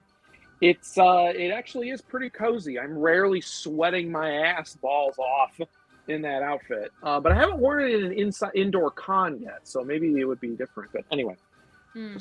Yeah, well, if you do that, you'll have to post an update for us, because I'm curious now. Noted. For science! Exactly. So we are at Let me refresh just to be sure here. You know, we are at $2,093, 82 backers, and we have been on this stream for 1 hour and 46 minutes, and that is pretty damn amazing, I think. That is fantastic. And I just am out of things to say now. Like, we were all excited and talked. We said everything that I wanted to say in like the first half an hour, and now I'm like sitting here going, what do you guys want to talk about now? Well, we can probably wind down here. Yeah, if you guys have any other questions, anybody who's watching, if you have any questions, like last minute questions, pop them in the comments here, and we'll give you a couple minutes here. But yeah, like this has been really fun, and this is a great start to a great campaign, and I have no doubt that we're gonna see some pretty cool stretch goals. Yeah, because y'all help us get to this, like get past the goal and like get the stretch goals, because we got awesome stretch goals planned. We got plans, including potentially a Lori cosplay cover. I mean, yes, we'll have to see if we can figure that out. Yeah, that seems like a pretty doable thing at this point in time. I'm very excited at that prospect. And it'll be my excuse to get scleral contacts. Like I know we can we Photoshop it to look like that? Yes, but do I want scleral contact lenses? Yes. So yes. Awesome. Exactly. Yeah, that would be fun. Yeah, because like I knew that the whole heavy eyeliner thing that would mimic it, but it's never the same. And doing the cool contact lenses. I'm always like jealous when you do that, because I can't get to the touching my own eyeballs part. Like, I am not there yet. I know eventually I'm probably gonna have to be, because I am in that phase of old where I have to wear glasses now, and I can't see shit up close if I don't wear my glasses. So eventually I'm gonna want contacts for something, because eventually I'm gonna be in bifocals. Although, when I was 26, I had an optometrist tell me that I will be in bifocals by the time I was 40. And guess what? Wrong, motherfucker! I'm 40 now, and I am not wearing anything except reading glasses, so... Because he's totally watching, right? I mean, he was working at a Walmart pharmacy. I mean, how good of a doctor could he have been? That's mean. I'm sorry to anybody who works at Walmart in the eyeglass section. What is that called? The eye center? It doesn't matter. Vision center. The point is, I proved him wrong. I don't need bifocals yet. I will. I know. I mean, my eyes are failing as we are talking here. Like, and I'm not doing the things that I need to do to preserve my eyesight either. But anyway, Matt's internet poofed on us again, but we still have Paul, so we can answer this question. How different are the sideshow editions to the regular ones, nudity aside?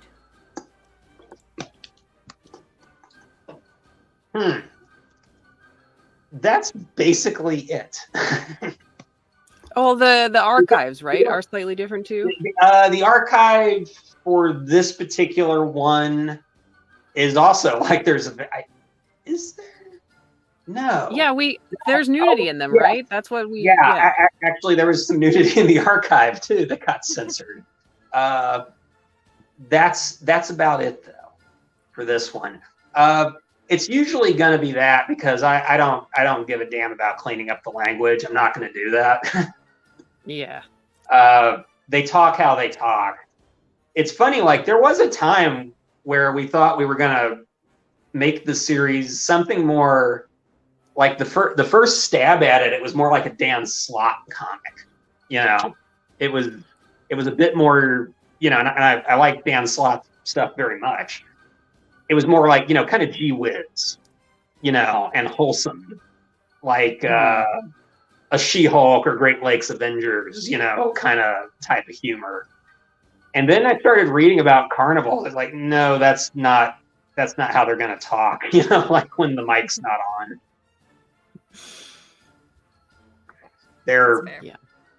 It just didn't feel real. People say fuck a lot on a circus backlot. did you go to those when you were a kid? They had the traveling carnivals that brought like the rides to the local fairs and stuff. I worked in a carnival a little bit once. Really? Yeah. Wait, what the hell? We've been doing this stuff for a whole year, and today, and you never mentioned that on the stream before. What the hell, man? Come on. I mean, it was kind of like the local church, Catholic school carnival. I'm. Okay, that's fair. That's fair. I kind of fell out of that world. But as a little kid, I worked, I was selling fucking scratch off tickets, basically. Which, by the way, seems way more corrupt than most circus scams. There was a little peel off ticket. Mm-hmm. But yeah. I worked a joint when I was a kid. I got to be a flatty. Nice. And as a kid, you were swearing? You were dropping the F-bomb? Well, no, the church. Hey, I'll tell you what. Catholic schools. My mom taught in one. I got like a peek into that world, and oh boy.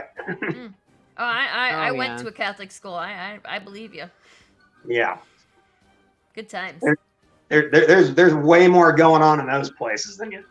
I don't mean like in a Washington Post get involved kind of way, but right. Fair. Yeah. Yeah. Oh, yeah. Mike said it's tough to be a truly vile carny when there are nuns standing over your shoulder. That is, yes, very true. So yeah, you couldn't be quite as true to the carny life, I guess, when you're doing it for the Catholic Church. I feel like those peel-off ticket things I sold were. I mean, it was essentially like a card version of a slot machine.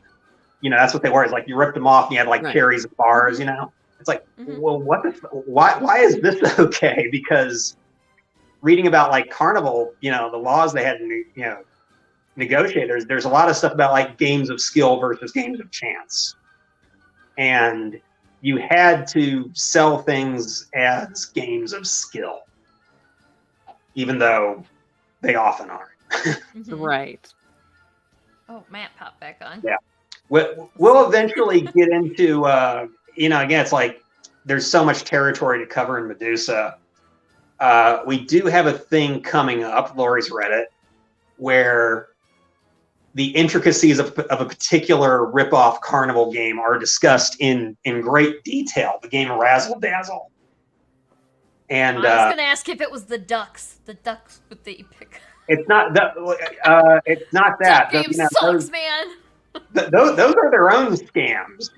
Like there's always an angle with all of them. It's oh yeah. Always.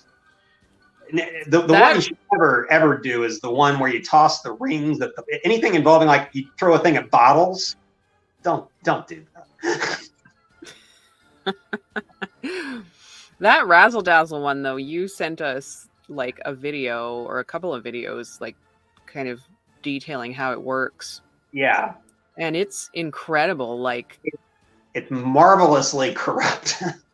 Right. Like, and they really convince you that you're going to win. And like, they sort of let you win a little bit, but there's all this psychology and all this, they're doing math really quickly, but it's not the right math sometimes. And like, it's really funny. There's a lot of, isn't it called the fallacy of sunk cost?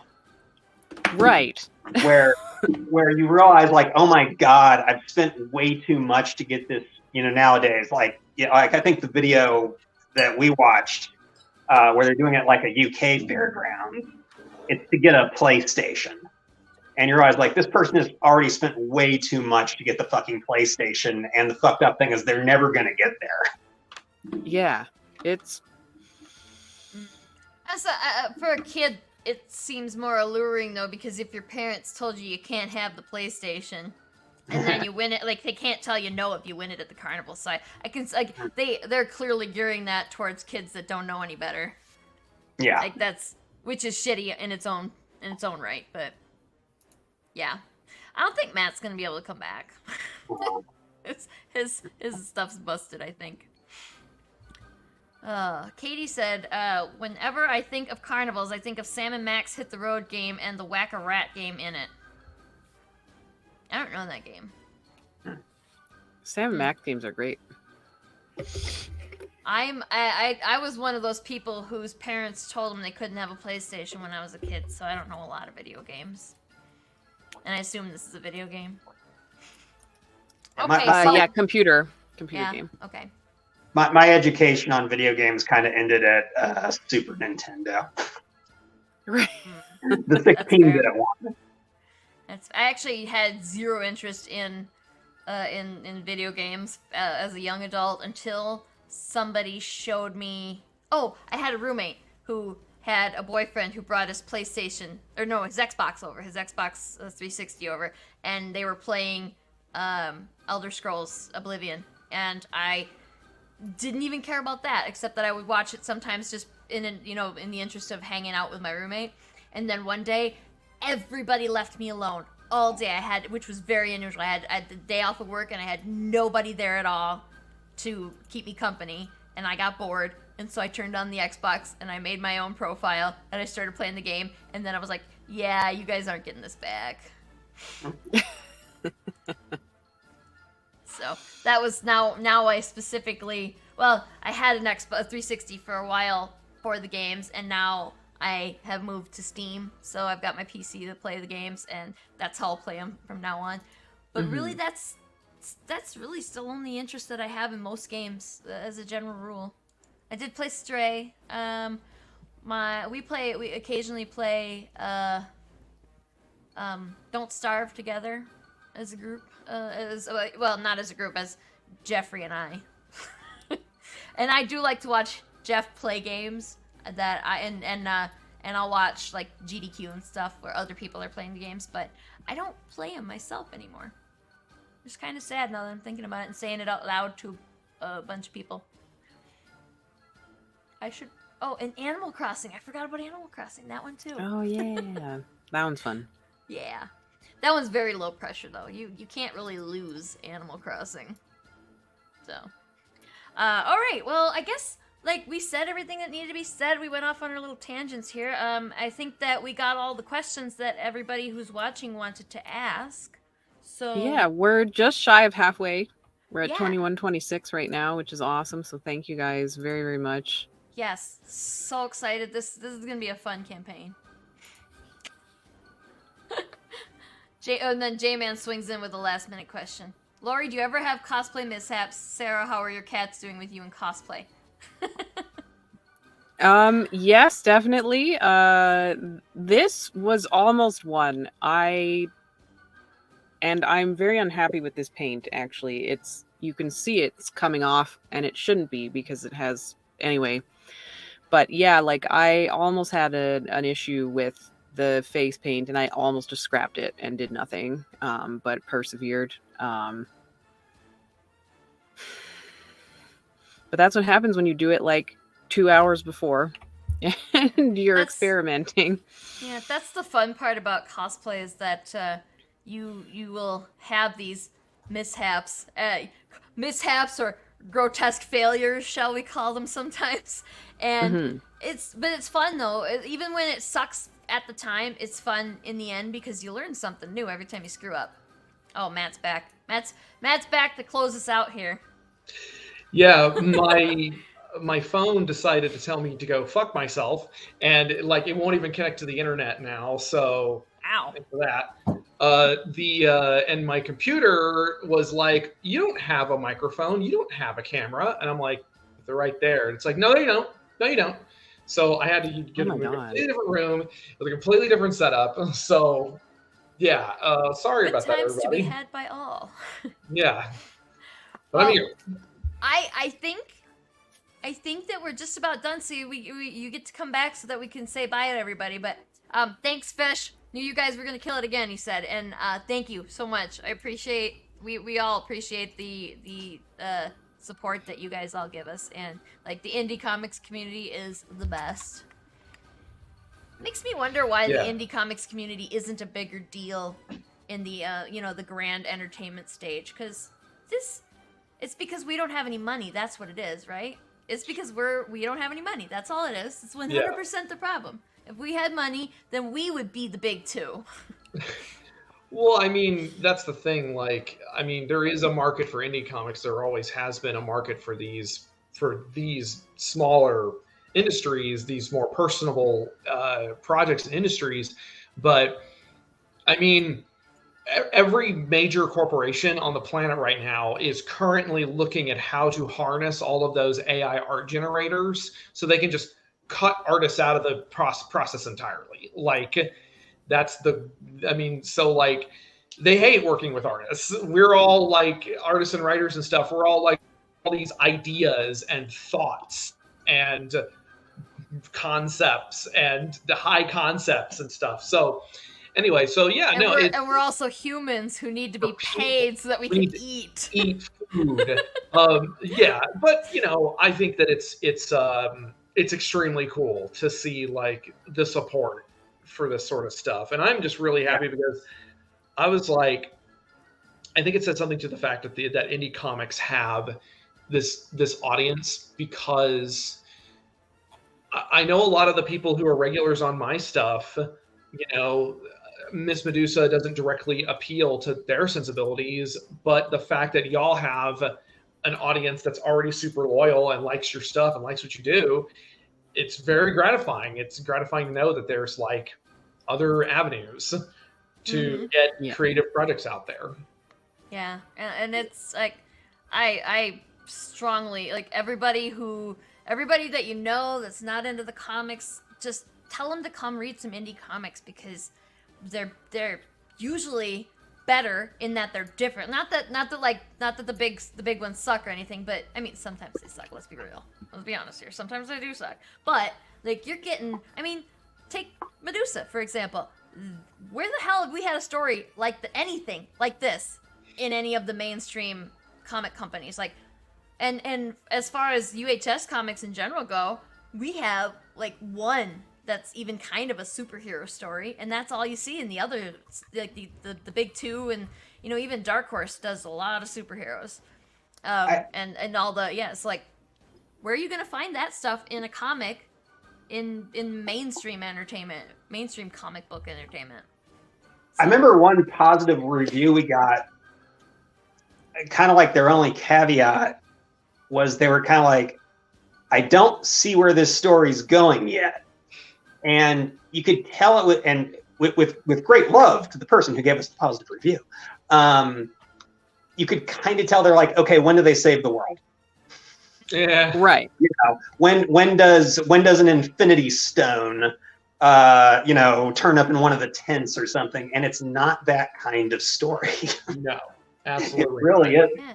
Maybe it's just about a bunch of people getting through a fucking shitty workday. Maybe that's actually what it's about.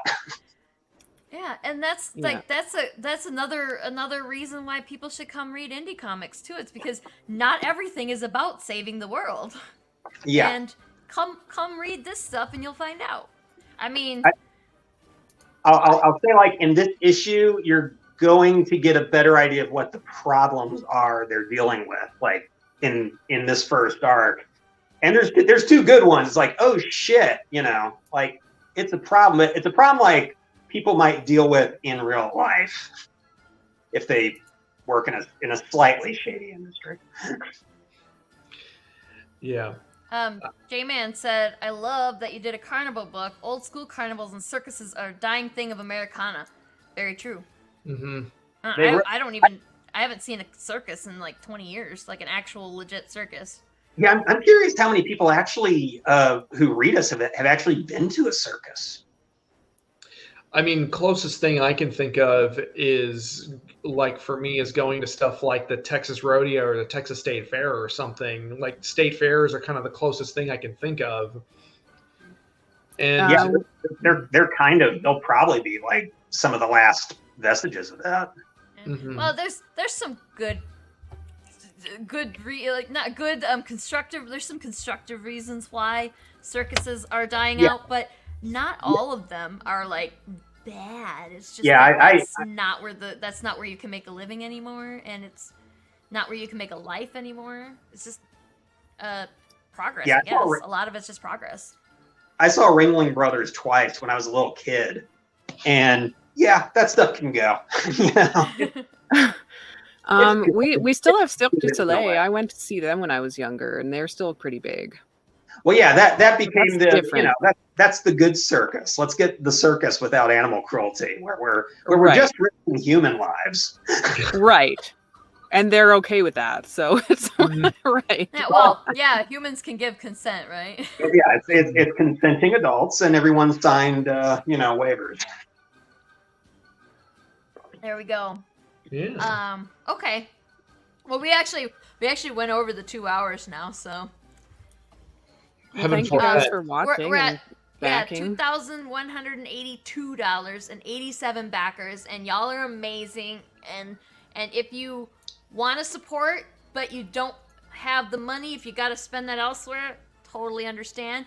Like it and share it. That it really does help. Like, I know it seems like such a tiny nothing thing to a lot of people. Like, they'll say, what is the point? But organic likes and shares are so much better than, like, even when we on our business profiles organically like and share and try and show you our stuff, it doesn't usually get seen by anybody. So when you do it means so much more. So definitely, even if you're like, if you support us with money, that's amazing and we love you, but also like and share. Like, that's like and share, and then if you can support us financially, that's amazing. But like and share. Yeah, So, the last couple of weeks for me have been like this. Like, everything I was working on earlier this year is all coming out at once. So as a result, it's just like I've just been posting stuff every day, and I have to constantly be fighting the algorithm and trying to figure out, like, okay, what's being suppressed, what's not, what's actually getting attention. And usually it'll be like, this, hey, this, I did this new Godzilla shirt or something, and really need support on this, and that'll maybe get 100 likes or something. But I'll post a picture I drew of Gigan's mom, and that will get 4,000 likes in about 24 hours. So I don't know anymore. Yeah, no, those algorithms don't make sense, except that we know they definitely are always shitting on the business pages. Oh, yeah. I remember back when I still used Twitter, I posted a Calliope piece, and I think that got 14 likes. Mm-hmm. And then I posted, it was something Doctor Who, I don't know what, back when I still did Doctor Who art, and that got like 1,000 to something. And it was just like, come on, y'all. Yeah. Like I said, I don't know.